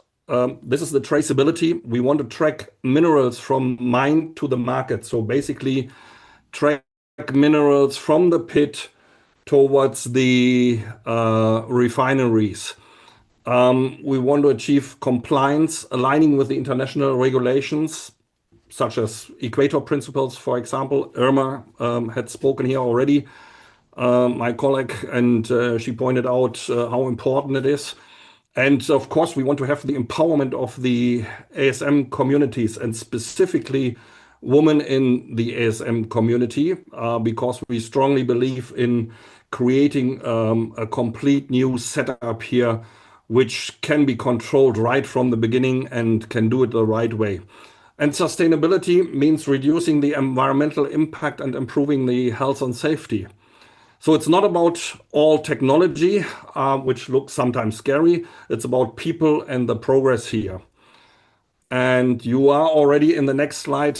Well, an important point is the empowerment of women, of young female professionals. And when I say professionals, I mean from the workers, geologists, engineers, and sustainability experts. But what we also need is strong communicators. Women who can talk to the communities, who can explain what they are going to do, what we are going to do on the ground, what means artisanal mining. And a lot of critical raw materials are mined from artisanal mining. And we know that we have 80 to 100 million people in this sector. So it's a huge, huge industry, which we have to support here and, of course, empower women to make sure that this job is done in the right way and in a legal way. So we are shaping the raw material transition basically together. That's what we are expecting. And what is the path forward? And what can I say for closing?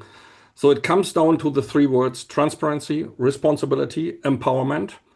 By supporting women in the next generation of small-scale miners, we can make the mineral supply chain more sustainable, more transparent, and more inclusive. And before I close here, really to the end, my vision is simply a world led by women, at peace and prosperous for all. Well, we have seen this. We men have done enough damage already. So please, you go ahead with your wonderful events here and save the world. Thank you very much.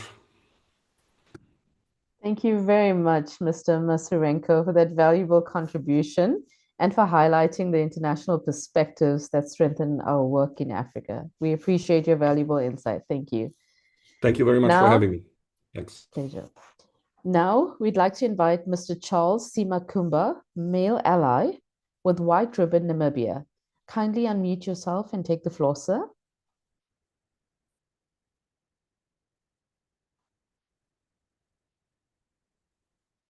Mr. Yes, can you hear me? Yes, we can, sir. Thank you. Thank you so much, and good morning, and good afternoon, good evening to all the participants and the speakers, and also our excellencies, our first ladies. I welcome you, and also the organizers of this event, our WiM-Africa Action Plan Validation Workshop. Thank you so much, and also for giving me this opportunity to say something about who I am and what we do with men and violence and within the mining sector. First of all, once again, good evening. My name is Charles Makumba, the co-founder of the White Ribbon Campaign Namibia. We work with men and boys in violence prevention to campaign and to speak out and to take action. We encourage men to refrain from violence, and we do these things through sensitization and awareness raising. And we have done this work in schools and the workplace, especially also in the mining sector where we are currently doing work right now in the country. So ladies and gentlemen, engaging men is of vital importance if we are to overcome all the challenges that have been addressed here, especially in the mining sector. Men as agents of change, men as partners, men as clients, indeed need to be involved in violence prevention if we are to overcome all the challenges that we are speaking right now. This is all about the White Ribbon Campaign Namibia, ladies and gentlemen. Yes, engaging men as allies to prevent gender-based violence in the mining sector is of vital importance to us. Why am I saying this? Like I've alluded already, that as agents of change and as partners and as clients, we need to involve them in every program as men. So I thank WiM-Africa for collaborating with men's groups or men's organizations such as the White Ribbon Campaign Namibia that is working with men in Africa. And also it's a global organization indeed that also focuses on men, to engage men, to campaign, to speak, and to take action against gender-based violence. Now, ladies and gentlemen, we are facing challenging times right now, but I want to take this opportunity to encourage each and every one present at this WiM-Africa Validation Workshop that your hard work, resilience, and unwavering commitment are testament to your dedication work. I just want to thank the organizers and WiM-Africa for your tireless work in this work, that you brought us all together to share our expertise and to listen to various speakers on the way forward about how we can empower the girl child to venture into the mining sector, which is the White Ribbon Campaign and Namibia support. Empowerment of women, of course, is so very important. At the same time as well, we need also to liberate, educate the boy child at all levels. So we should not leave the boy child behind. Together, remember, we are in this together, and we will overcome these challenges that all the speakers have alluded this evening on this validation workshop. We are going to overcome the challenges. We can only do that when we work as a team. I encourage and urge all the national chapters to work, collaborate, and exchange programs concerning empowering of women and the girl child in the mining sectors. Ladies and gentlemen, let's continue working towards our goals. I want to conclude with these slogans from WiM-Africa. In partnership, we drive progress. In purpose, we deliver impact. In collaboration, we create lasting change. I wish you all the best. Thank you so much. May God bless you. Thank you. Thank you very much, Mr. Simakumba, for bringing the voice of male allies to this important conversation We appreciate your insightful and valuable input. Thank you very much. We now move on to our next speaker, Ms. Christelle Ntumba, Project Administrator of Glencore in the DRC. Could you kindly unmute yourself and share your reflections?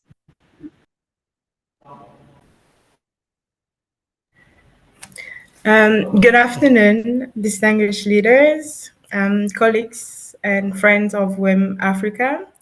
My name is Christelle Ntumba, and I'm a civil engineer, and I'm honored to be here, both as a professional working in the mining industry, but also I would like to say as a nursing mother, who is currently navigating the daily realities of balancing professional commitments with family responsibilities, especially within the mining context. Across Africa, we have countless women like me in the mining sector who carry the same responsibilities, the dual responsibilities, which are contributing to the national economy while nurturing their families and raising the next generation. And too often, this balancing act is often overlooked and invisible to so many people within the industry or even outside the industry. Um, One of the realities that women, professional women, mothers have within the sector is the responsibilities that we have at home, which are, for example, preparing the children for school, while we spend long hours in a very demanding environment, and we still return home and carry the weight of providing care for the communities and for our families. For mothers, and here this is specifically for nursing mothers, these challenges become very complex within the sector. But what I want to emphasize on today is that I'm glad that this matter is not a private matter to me. It's a reality that so many women face in the professional world. And it's a public matter that needs to be raised because it is tied to the well-being and the sustainabilities of our societies and also of the industry.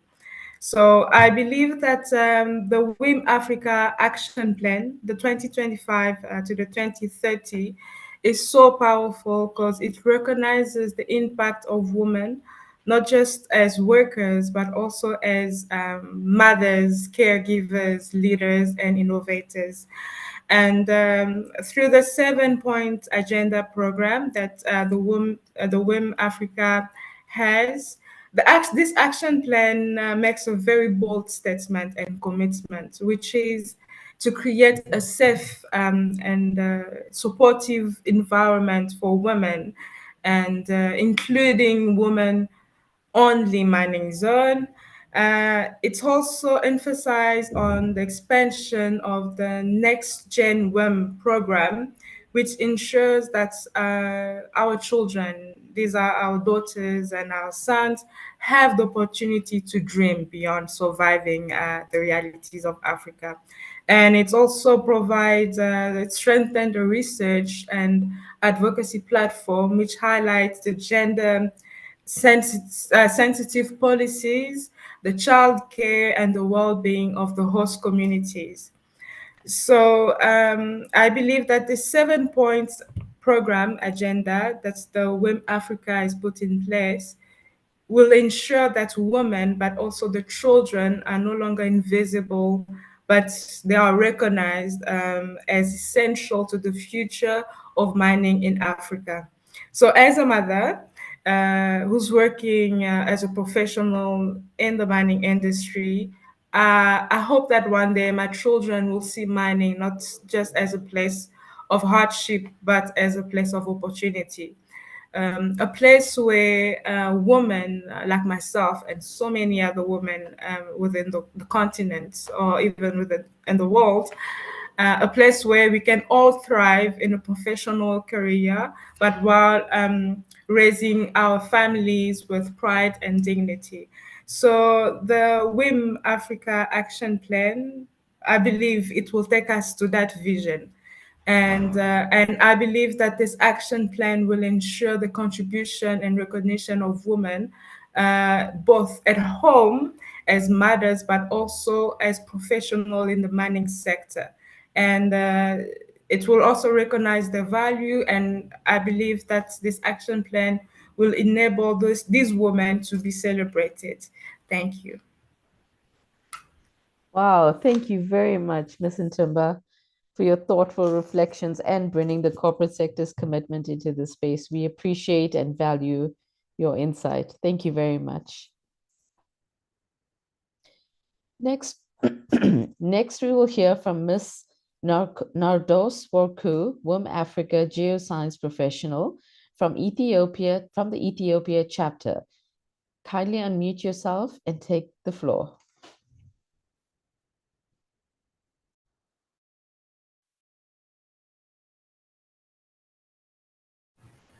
Okay.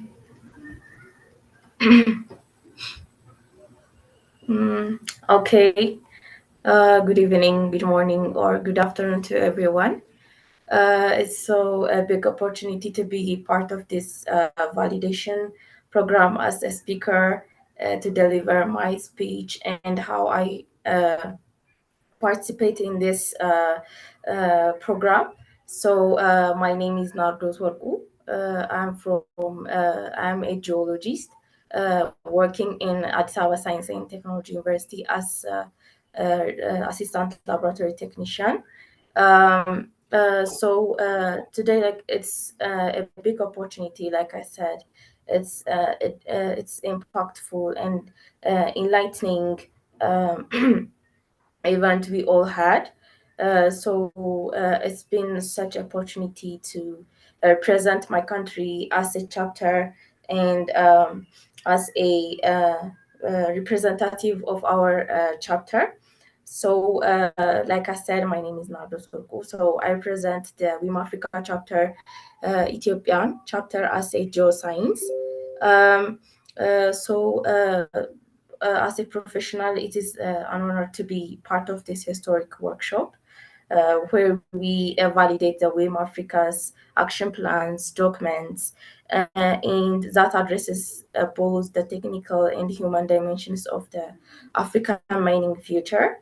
As we all know, as young women, as a geologist, as a mining, like we understand, we all have a challenge and opportunities we face. We all know the women in technical fields often encounter limited visibilities. The women we have these equipments to have to or to work as a professional, but our visibility is limited as a challenge. Also, there is a fewer mentorship opportunities. If you get as a woman, if you get this mentorship, which is a clear guide to use these opportunities to work as a leadership roles or to participate in other sectors. So we bring the fresh perspective or these innovative thinkings and a strong determination to ensure that African mineral resource is for our people, especially for women. As we all know, the WiM-Africa investigates its time and power to empower these women who work in this mining sector or this geology or earth science sector. So as this chapter, as a chapter coordinate, I deeply value the WiM-Africa's commitment to research, training, and empower these women. So as I work in this academic platform and as a technical assistant, we all know that to align for this 7 point program agendas that offer the platforms, not only for the miners, but also the sectors, as I said before, the engineers and the geoscientists who shapes the future for our sector. As in the WiM-Africa chapter, we have to work on these 7-point program agendas and the these three strategic areas. So from these action plans highlighting the importance of like research and data hub, as we all know, it's in Agenda 6. This research and data hub also initiatives that will empower young professionals like us, like women in other working areas to generate evidence-based solutions for the host of communities, ensuring that our work is relevant and impactful, which is this research and data hub is critical for fostering the establishment of the informed decision and decision making, which is the belief we can build a mining sector where women are not only present but are leading in the laboratories, boardrooms, or the communities. We all know that the women has a power to work as a leaders, to work as a mentors, to work on by using their energy. Also, this shaping the future of our continent, which is by equipping the young professionals with the tools to conduct research. Also, as I mentioned it before, like I work on this academic area. When these female geologists go to outside of the field, they may face any challenge or any regarding to these research areas or by the community. We also know that women are hindered, but by using this WiM-Africa Action Plan, we can benefit the women to have access for the research and the data hubs to work easily for their research, for their investigation, or the data they are going to collect. So the other action plan highlights of the importance of the value addition labs and hubs. Like these value addition labs and hubs that facilitators will provide the technical infrastructures necessities to transition from raw exports to beneficiation, fostering and local industries and creating jobs. Like it's creation values of these additional labs is essential for the economic transformation.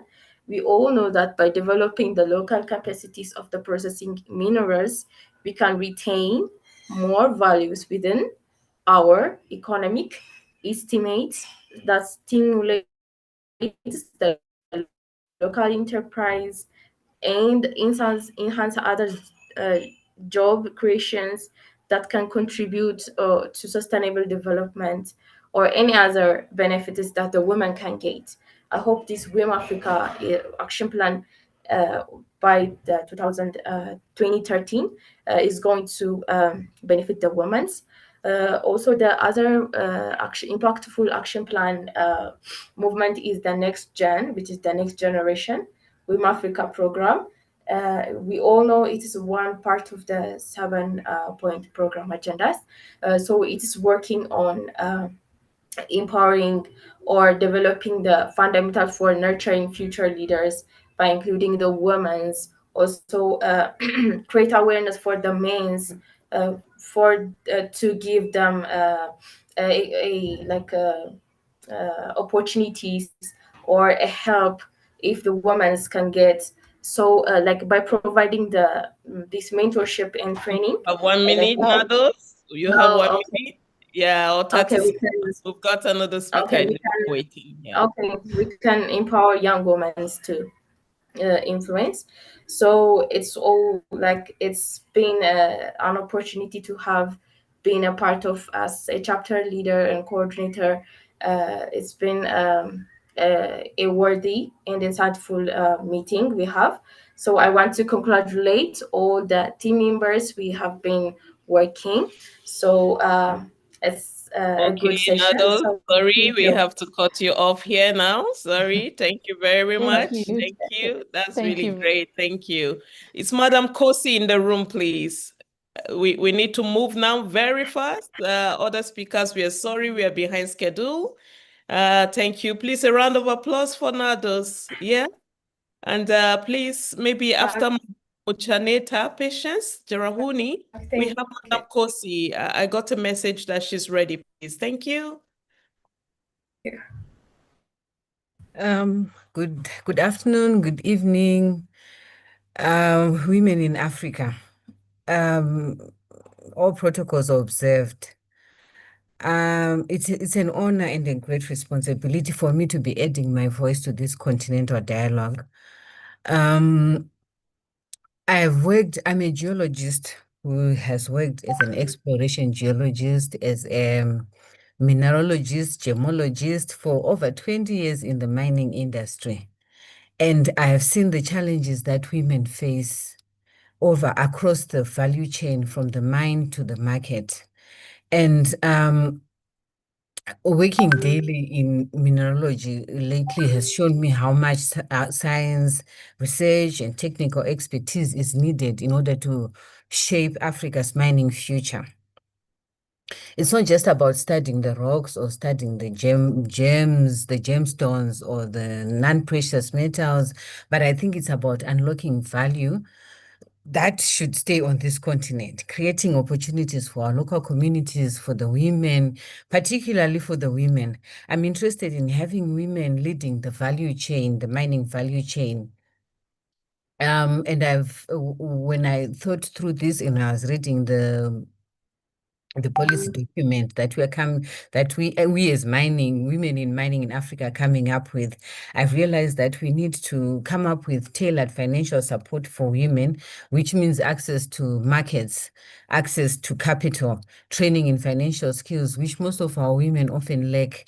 We also need training in the technical and the leadership skill, which I'm happy Women in Mining Africa is going to be working on. Fostering partnerships with our government, supporting women-led corporations in value addition. So in gemology, we would like to see more women in the cutting and polishing industry. You know, the value chain after the mining was I've seen that most of the action plans are concentrated on the actual mining, but not in the value addition that comes after the actual mining processes has occurred. And I'm hoping this policy document will take us through to that point. Women in mining has inspired, it's inspiring. I've been inspired by the action plan's emphasis on building an evidence base so women in technical roles are visible, recognized, and supported. In the mining industry, you'd often find that once the quota, I once worked for a mining company that had a quota for women. And once they've reached that quota for women in leadership roles, it's a cutoff point. So I would like to see more support, which is more than just the quota, but based on the skills that the women can bring to the table. So there's also building a support base for the underskilled and underprivileged women in mining, because we do have a lot of those that are not as skilled, and these are often not visible or even recognized. I would also like to see established laboratories where skills can be transferred. And these are, as I've mentioned, this is in the cutting and polishing, in the value addition, whether it's in gold, whether it's in precious minerals or industrial minerals, but where we can have value addition, especially for women, so that they're able to support their families. Because once you have empowered a woman, you've actually empowered the whole family, you've actually empowered a nation.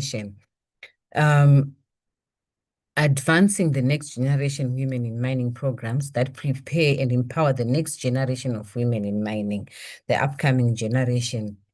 These priorities align directly with my experience as a mineralogist, as a geologist.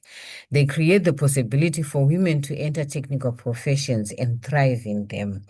And especially those women that might not have had a chance to go through their education in their youth, but that were diverted, whether it was through childbearing, it was through marriage, would like women to have the opportunity at any stage in their lives, at any stage in their careers, not just as a youth, as you're coming up to university, but even if I had been diverted for 5 years whilst looking after children, I should be able to have an opportunity to enter this either as a skilled person or I'm upskilling. So I really commend Women in Africa Mining for this bold and inclusive vision. I personally affirm my personal commitment to support its success across Africa. Thank you so much for coming up with this. Thank you, Dr. Comfort and team.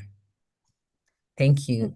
Thank you very much, Ms. Jerahuni, for your strong insights and for sharing the perspectives of women professionals in the Zimbabwe's mining sector. We appreciate your contribution. Next, we would like to invite Ms. Irene, a mining engineer from Uganda, to share her reflections. Ms. Irene, are you in the room? Before Ms. Irene speaks, pardon me to interrupt you. I want to thank everybody who is still in the room at this moment. That's really a sign of resilience. Let's put up some round of applause for ourselves for still being here. More than half of us have remained. This is about 190 people still here. Thank you all for that. Yeah. And we are almost done. We are almost done. Okay. Two or three more speeches and we are done. Even somebody text me that even if we are here, got it. Yeah. Okay. Let's sit up and then let's wrap up. We have just 2 or 3 more speeches and then we are done. Every voice deserves to be heard. Okay. Thank you all for your patience. Let's go on.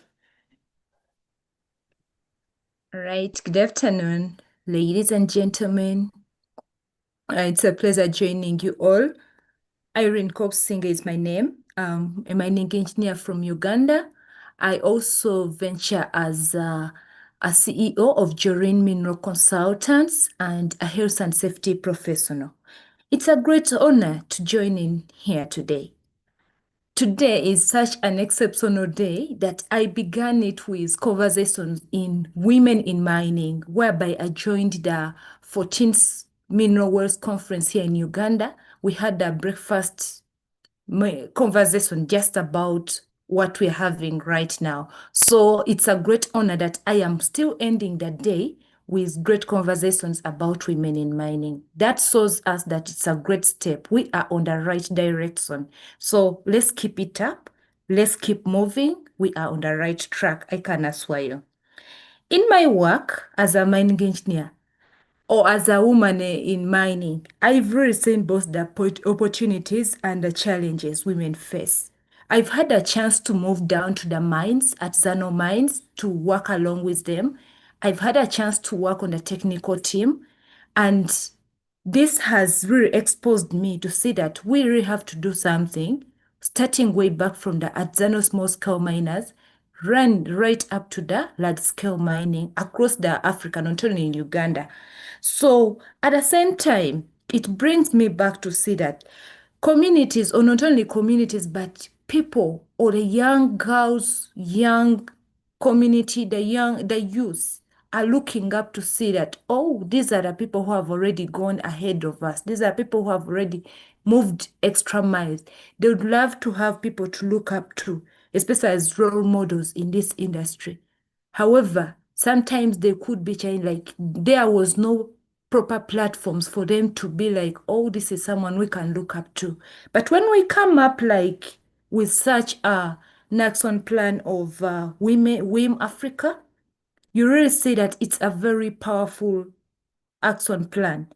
It is tackling both the barriers and it's offering practical solutions whereby if we come up together, looking at various action plans, like the first one, value addition, if we come up with the whole team, with everyone, we can surely do something Not only that, as we are looking at the ESGs, still also the third agenda, and then the fifth one, I'll talk about the next gene.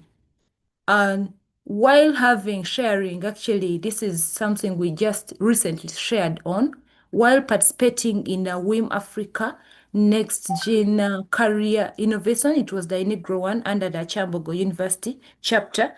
It gave me, just from the feedback I obtained, it gave me a feeling that there is indeed a gap that we need to address. These youths, these young girls are looking out for someone who needs to help them and redirect them. And now when WiM-Africa comes up with this as an agenda of Next Gen WiM program, it really gives me vision that we are on the right track. We are ready to have something that we have to tackle on and address an issue for the young women. It shows that these young women will have hope that this is a place whereby they can thrive and lead. They can get involved in the different activities, and it will open doors for the various personnel. As engineers in different capacities, or people even in mining, we know very well the strength of any structure lies in its foundation. For anyone who has constructed any building, we know that the foundation must be strong. And this brings me back to our action plan, way back looking at all the actions that we have, that this is the foundation. However, it needs everyone's efforts, commitment, collaboration, and the courage to build the future we want. I do therefore invite everyone to take it upon ourselves as the responsibility that together we can transform mining, not only in Uganda, but across Africa. Thank you. Miss Irene. Thank you Thank so much. you. Thank you, Miss Irene. Thank you very much for that inspiring reflection and for raising the voices of engineers in Uganda. We appreciate your valuable insight. Finally, we will hear from Ms. Edith Mieling Leju, Executive Director of the National Women Empowerment and Rehabilitation Organization in the Republic of South Sudan. Ms. Leju, the floor is yours. After Ms. Leju, please let Madam Kosi make her presentation. Madam Candice? Okay. Kosi. Hello. Are you hearing me? Yes, we can, ma'am. Good afternoon, good evening, distinguished guests, delegates, colleagues, and friends of women in mining Africa, WiM-Africa. My name is Edith Mieling Leju, the Executive Director of National Women Empowerment and Rehabilitation Organization in South Sudan. Also, a national partner of WiM-Africa in South Sudan. It is an honor to join you in this continental gathering and speak to you today in support of a sharing vision for women in Africa, Action Plan 2025-2030. The WiM-Africa Action Plan 2025 to 2030 is more than a policy document. It is a promise to women who raise each day to sustain their families and building their communities. In South Sudan, as in many parts of Africa, women in mining and host communities are not only breadwinners, but they are survivors, peace builders, and keepers of dignities. Many of them carry stories of displacement, conflict, and economic hardship. Yet they raise daily to sustain families and communities. Rehabilitation and empowerment are not conceptually for them. They are life realities. Through empowerment, women find their voices in decision making over their rights to safe working conditions, resource and protection in all mining areas, Through rehabilitation, women will regain dignity and have access to opportunities. Together, we wish and hope that the mining sector is a source of livelihood and transformation for the marginalized women in Africa. That's why the WiM-Africa Action Plan 2025-2030 is so important. From cooperative development to climate resilience programs that protect both people and planet. And most importantly, the Next Gen program, which ensures that our young women and girls inherit not only livelihood but leadership opportunities. The inclusion of research and data under Agenda 6 is also vital for countries like South Sudan, where data is scarce. This provides a pathway to visibility, inclusion, and accountability.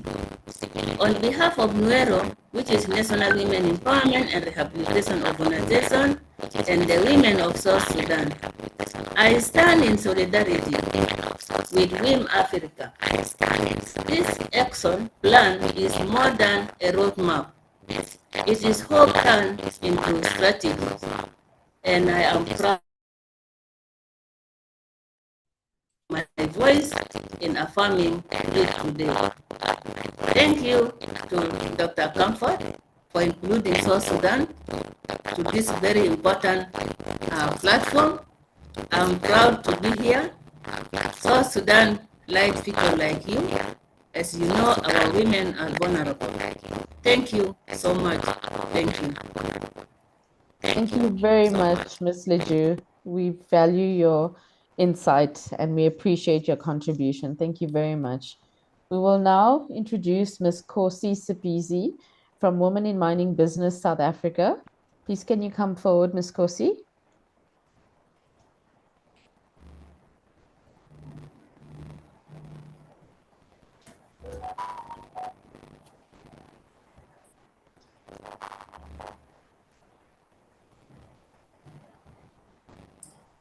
Patience, are you in the room, Patience?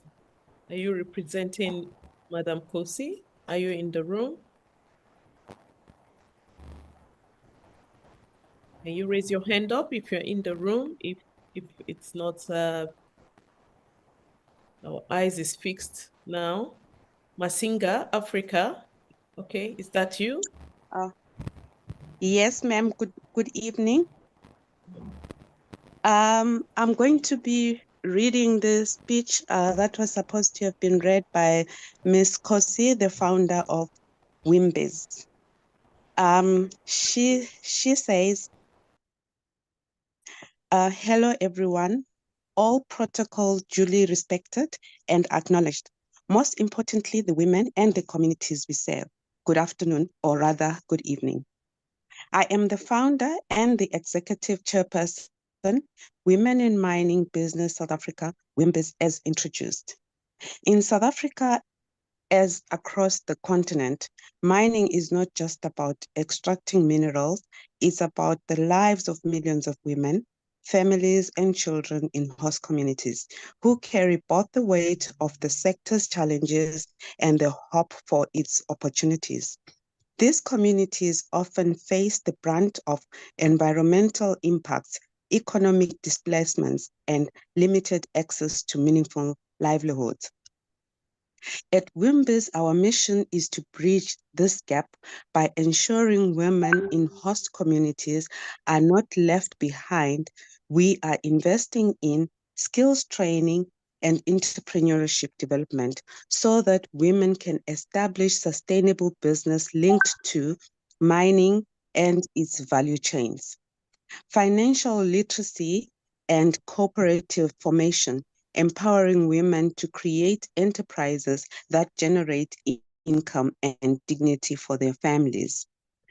Leadership development, because when women lead in their communities, the ripple effect is felt in schools, health systems, and local economies.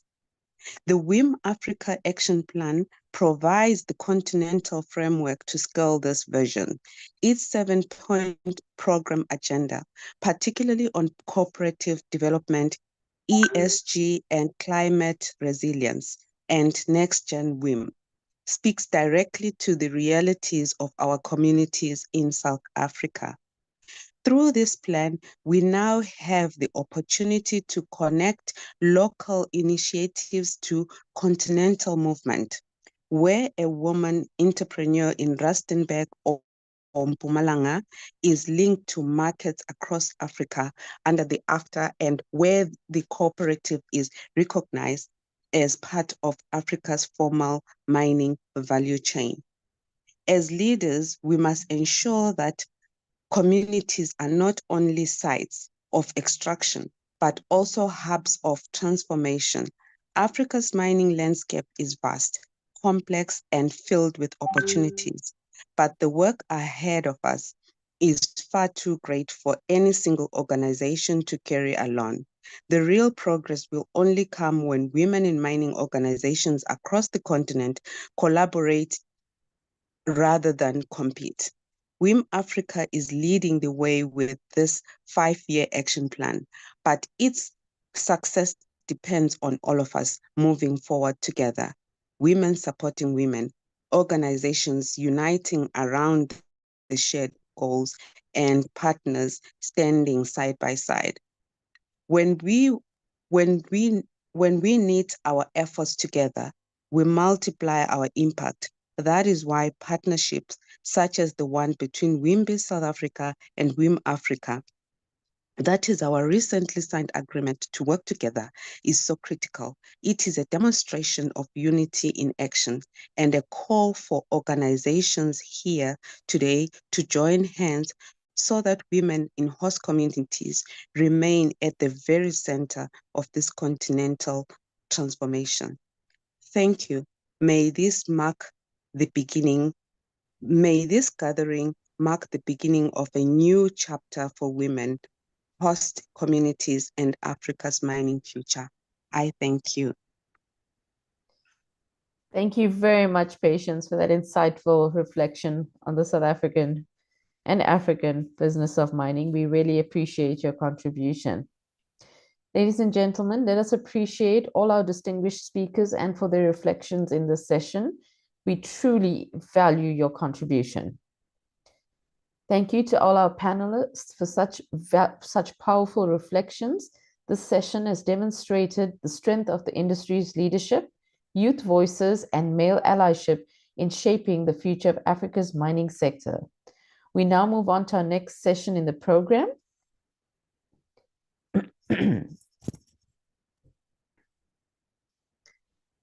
Thank you to all our distinguished speakers and participants for the transformative contributions made today. This session was scheduled to highlight the next steps and commitments from our partners, including Africa Export-Import Bank, UNICA, WiM organizations, NGOs, and industry representatives. Over the past few weeks, we have already received pledges of support from institutions and stakeholders who stand with WiM-Africa in advancing the 2025 to 2030 Action Plan. Due to our limited time today, we will not be able to take live pledges during this session. Instead, we warmly invite all attendees, industry leaders, corporate entities, development partners, NGOs, and stakeholders to visit our website, view the pledges that have already been made, and make your own pledges in support of this action plan. Please visit our website on www.wimafrica.org/action-plan. Your commitments will be published on the WiM-Africa website and will form part of the growing coalition to ensure this action plan becomes a living, actionable reality. We look forward to welcoming more partners and stand with us as we build a sustainable, inclusive, and transformative mining future for Africa. Thank you. Ladies and gentlemen, as we draw the curtain on today's workshop, we kindly ask for your understanding if you were not called upon for your reflections or speech. If for any reason your turn was skipped, or if your scheduled slot passed before you were able to join, please do not feel left out. We value every voice in this room. If you are present and you still wish to make your contribution, kindly rename yourself so that we can verify your designation and raise your hand using the Zoom hand function. The host or a co-host will then assist in unmuting you so you can briefly share your remarks. Thank you once again to all our dignitaries, partners, and participants for making this workshop a true continental milestone. We have a hand raised. Everyone in the room, we are still 180 of us. Please be patient with us, okay? We still have some key stakeholders raising their hands. And let us have Sidikat Salau. Then after that, we have Awal Adam. Then after that, we have Luchid Chilinda. Okay? Sidikat Salau, Aval Adam, and Luchide Chilinda. Okay, so these are the three people we are taking. Over to you, Madam Sidikat.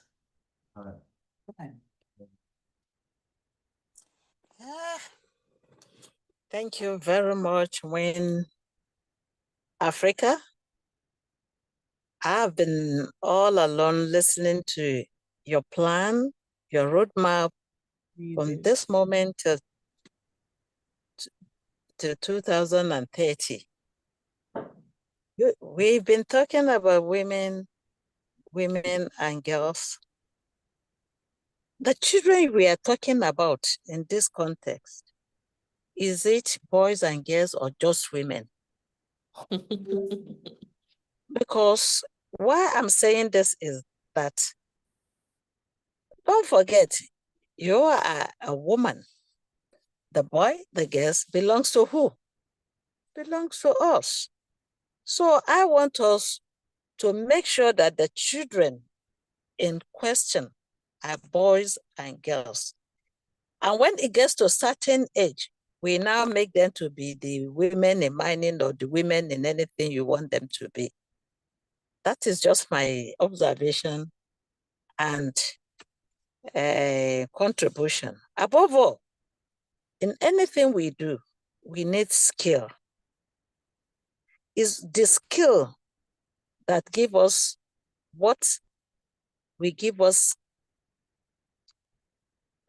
our food on the table in future. And that is what? Entrepreneurship. If you don't have skill, where will the innovation come from? Where the local content be made to favor your own environment? Because we all have different policy, different people, different culture across the continent. So I'm saying that in the plan you are making now for future, let's concentrate on the children and women, as you've said, but the children must be both boys and girls. Thank you very much. You've done well. You're moving on well. God help you all. Thank you so much, Dr. Sidikat Salau. Thank you. And your comment is noted, and we agree with you 100%. The boy child and the girl child belongs to us women. So thank you so much. Please make Dr. Comfort a co-host. Make my direct a co-host. I had to use a spear to talk. So we picked three extra people who were to speak.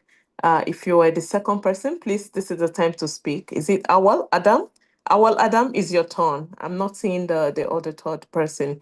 The other third person, please keep your hand raised so that we can find you, all right? Hello, thank you very much for all the contributions and all the enlightenment. So I don't think I have much to say because I think some of the points I wanted to point out, the woman that spoke earlier have already mentioned them. So thank you very much. Thank you, Awal. We appreciate that all the same. Luchinde Chilinda, your turn now, quickly. So we are having hands raised, and we really want this to be inclusive. Again, I beg you all to be patient with us. It looks like I'll add more names, okay, to the list. Yeah, and this is being recorded. This is phenomenal. This is symbolic. So we want more voices, all right? Next, go on. Thank you, Dr. Camford. Good evening and good day to all the members of Women in Mining Africa. My name is Luchinde Tembo Chilinda. I am a lawyer from Zambia, and I specialize in mining law and compliance. It's been a very delightful day to be part of this validation day, to see your work plan, and I look forward to it materializing. I look forward also to Zambia finding its footing in this important cause for the following reasons. I know that this program is for women and it will strengthen our women communities in sustainable mining practices in Zambia. I know that it will align with the women programs that our government is currently embarking on, and it will blend with the regional and global standards I can see already from your plan. And it will amplify the voice of women in mining and governance. Together, we can make this initiative impactful and lasting. I also want to thank the sponsors for coming out effortlessly to be part of this great stride. God bless you all. Thank you. Thank you so much, my dear sister from Zambia. Thank you. Dr. Mina Ogbonga, our host, can you please unmute Dr. Mina? You have 30 seconds. People are tired. We've been seated for long. So just straight to the point, Dr. Mina Ogbonga. Secretariat, please, can you allow Dr. Mina to speak? Can I do that from here? Yeah, I can do that. Go ahead. Okay, good evening, everybody. Congratulations, Dr. Comfort. My name is Professor Mina Ogbanga, and I'm here to align with this project. It has been a journey working through this action plan, and on behalf of the NGOs in extractive industry, on behalf of the Rivers Network of NGOs, and the Center for Development Support Initiatives, all networks that have been participating in this action plan, we're here to say congratulations. We align with what is happening today, and we're looking forward to a very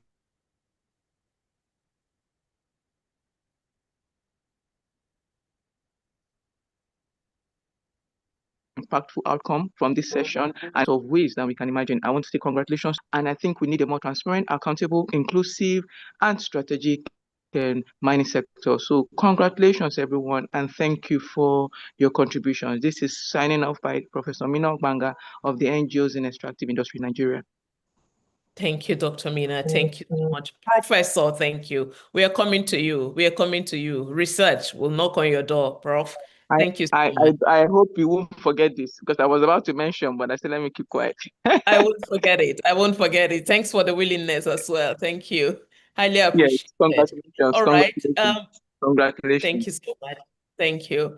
I saw a name that looks like a French name, and we must pick that name. And I want to apologize if our French sessions was not as effective as it should be, and the Portuguese room also, if it's not as effective as it should be, please forgive us. Forgive us.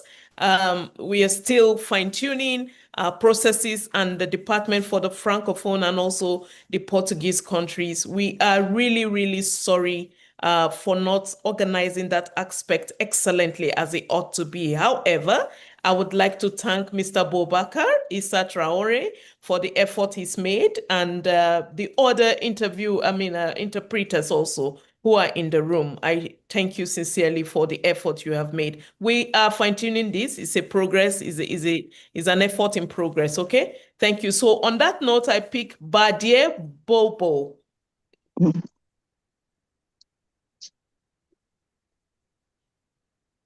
Speak, please. Allô, bonsoir tout le monde. Allô, vous m'entendez?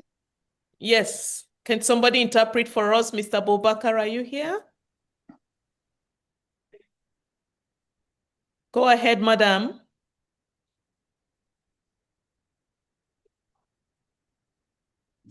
Hello, Dr. Yes, Dr. Cromwell. Can we hear her? Is she speaking in the French room? Is she speaking? I can't hear her on my side. Okay. She's not speaking. Je vous m'entendez, s'il vous plaît? Oui, je vous entends bien. Je suis Madame Excusez? Hello? Hello? I guess we lost her. We will move now very quickly and let Miss Ghana, yeah, Miss Ghana, speak up. 30 seconds. Miss Ghana, go ahead. Yes, I think you can now. Go on, quickly. Okay, thank you very much. Congratulations for this great event for today. I wanted to say that this opportunity is very good for the women who especially lead these events. Also for the future, most of the time women do not get the opportunity to lead in most of, especially in Africa. So that for women mining in Africa, this is great opportunity for women to lead and to make a significant change in these events. Also for the future to change Africa within the mining, also to address the challenges which come to the women in different kind of mining activity. So this is great opportunity. So I wanted to recommend that women should have to use this opportunity to lead different kind of chapters with respective of their country to do with different kind of alternatives also. So this is my recommendation. Thank you very much. Thank you very much. And thanks for your commitment in the group that you belong to. I notice your name is a name I know very well during the process of the action plan development. Thank you, Ms. Ghana. Thank you. Okay, thank you very much. Yeah, so I don't know who else to call now. So I will just plead with all of us, over 10 of us that are raising our hands. The time is fast spent. This is 4 good hours that we have spent. On that note, I apologize again for not calling us all out. We will have an opportunity again in a couple of weeks' time to somebody take a screenshot, please, of those raising their hands. Please take a screenshot. I want to make a promise. Take a screenshot of those raising their hands right now, so that in our next event, we will invite you to speak, to share your insights. Nobody's left behind at WiM-Africa. Every voice counts. That's why the Secretariat is helping me take the picture of those raising their hands. And I hope we are able to reach out to you via email. You can drop your email in the chat box. At the back end, we will download it later. Just drop your email if you're raising your hand and you were not given the opportunity to speak. Thank you very much. Excellencies, distinguished dignitaries, partners, my colleagues in the mining industries, my colleagues in the charity world, the NGO, and every guest and WiM-Africa members that have come here today. On behalf of Women in Mining Africa, I want to extend our heartfelt gratitude to each of you, most especially those who have stayed up to this time. This is already late, 4 hours is gone, and we are here. Thank you for making today's validation workshop a success. And I want to specially thank the First Lady who made the declaration for us, Her Excellency from Mauritania. Her Excellency, Madam, thank you very much for coming in, for that high-level leadership that you have demonstrated today. We are very, very grateful. Dr. Mariem Minta, this is really, really historic for us, and you have made history with us today. On that note, I also want to thank our development partners. I want to thank our development partners who also came in to grace this occasion, and those who have sent their notes to us and their support and their pledges. We appreciate all that you have, the interest that you have expressed and the support that we have gotten. This support is so overwhelming. I tell you, it's so overwhelming. So we have already taken pictures. We will skip that. I see that on the program, but we are skipping that right now. We are just going to close. So I want you to open up the room now for videos. People should let their videos come up. as the desire. And I will not left out our next gen. Oh, you've been so great. Bishop Andrew Awona from Awona WiM-Africa from Malawi. I see you in the room. I appreciate you. I don't know why the speaking slot did not capture Bishop Andrew, but apologies. Thank God we have the DG from Malawi who represented all the Malawians in the room. Thank you so much for coming. Now we will stop sharing the screen, if you don't mind, the secretariat, so I can see the names and I can see the faces and give some personal acknowledgements. And Madam Hani Mohammed, I don't know if you're in the room or we missed your speech. I'm very sorry if we missed your speech, or maybe you didn't come to the room at the time that it was called upon. I do not know what the situation is, but we missed that speech from Somaliland. I was looking forward to it. Okay, so thank you. I see us all. Bethlehem Emiru. Oh, what a wonderful, all of us in the action plan consultation room. You cannot miss Bethlehem, yeah? Her hard work, her consistency. Thank you, Bethlehem, for all that you have done. I have to call you out here because of the support you gave to us. And Dr. Adeola Adewale for that beautiful facilitation. Oh, Candice was great. Candice baritone voice sinking the room for us today. Thank you. That was really excellent. Tusil Mazia, I see you. Sibonisia, thank you so much if I didn't call your name. Madam Editor, my very good friend from South Sudan. Thank you for coming. Your speech was great. We've got a lot of work to do in South Sudan. And I'm coming back. I'm coming back to South Sudan, yeah? Thank you, Daniela Nicholas, Damilola Ajibulu, Haruna Amir Garba, Olorunju Semilore, Nuhu Ibrahim Usman, Erisa Danladi. Thank you, Madam Sarah, Madam Cynthia Imodu. Thank you for coming. As you're ready. Oh, I see Madam Modupe Adelanwa, my very good friend. I see you in the room. Nuhu Ibrahim Usman, Erisa Danladi, Fenaya Saifon, okay? I see your face. Alabi Moturayo, thank you for coming. That was really a great outing. Voice sheet. I should be calling only those who have WiM-Africa banner right now, okay? Yeah, Miss Ghana, I see your banner. That's really great. Yeah, I'm looking for those with the WiM-Africa banner. Thank you all for your huge, huge support. And the names I'm calling is because the names I see their videos on my screen. There's no special preference. It's just because I see your video, so I call your name. Molly Chifamba, I see you. Frank, thank you. Isaiah, thank you so much. Aisha Tafida Isa, thank you all for staying up to this time. It's time for action, and we will need all of you. Mr. Prince Ijeoma, thanks for your great support all around the work that we do.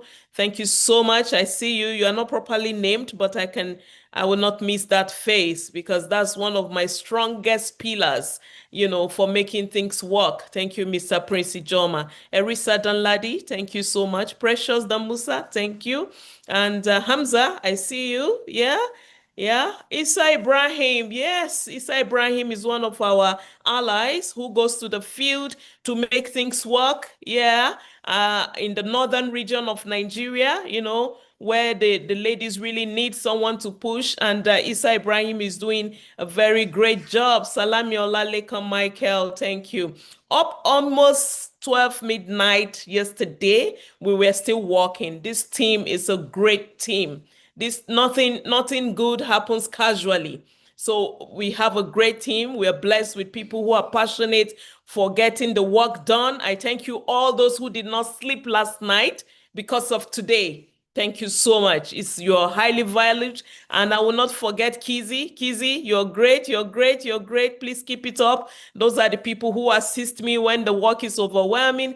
And how can I miss Dr. Antonia? Oh my goodness, the secretariat. Thank you. Thank you, Dr. Antonia. You're great. You're great. You're great. And you can be greater. Yeah, you can be greater. So thank you all for that work. Mr. Frederick, thank you, our great partner at WiM-Africa from AFIF. Thank you so much. We've got a lot of work to do because this is just the beginning. This is just the beginning. We haven't scratched the surface, but it's good to have a plan so that you have direction for where you're headed. So I thank you so much. Mrs. Rita Babatunde, our welfare officer. Yeah, she was asking about my welfare even as we're in this meeting. Thank you so much for those who sat down since yesterday, since 3-4 hours. Please make sure you do some exercise before you go to bed tonight. Prosper Promise Upo Siboniso. Thank you. If I didn't mention your name, just wave, use some emoji. Joy, I see you. Thank you. Cheesy Tere Vivian, I see you. Yeah. Kajijat Nana, that's you there. Usman Tijani, thank you. Goodness Cyril Nwoke, I see you. I want to call everybody's name because you mean a lot to this vision. You mean a lot. And I'm urging us, please, this is the start. We have to commit to success. We have to commit to success.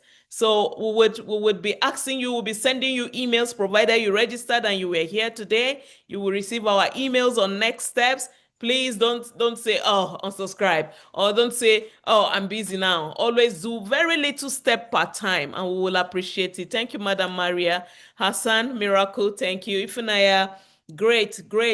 So, Secretariat, is there a final remark that we have missed? Is there a final remark we have missed? So I would like for... We are good, ma. We're good, ma. We are good. Okay.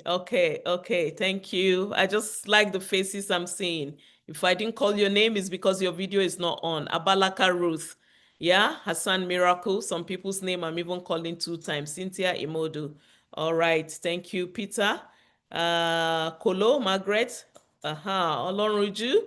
Ukeme Yellow. Oh, yes. How did I miss that? Yeah. Thank you so much, Fatima. Thank you, all of you, Pius. So now, with this, I formally declare the validation workshop closed. God bless you. Where's that music? Adiola, where's that music? Please come and give us that music. Where is it? Where did they do that again? So you can put on your dancing shoes if you like. Yo! Yeah. Oh. I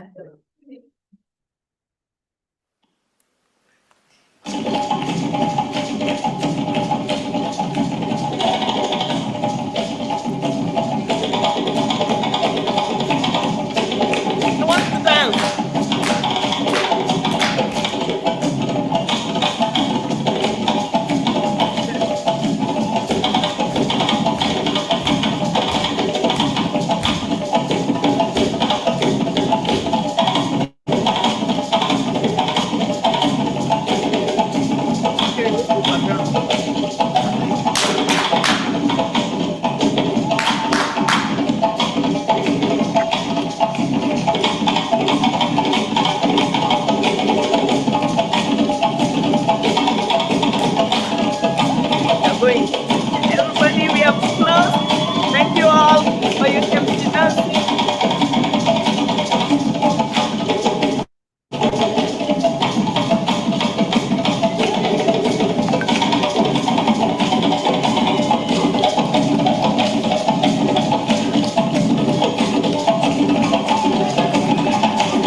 All right, thank you, everyone. See you later.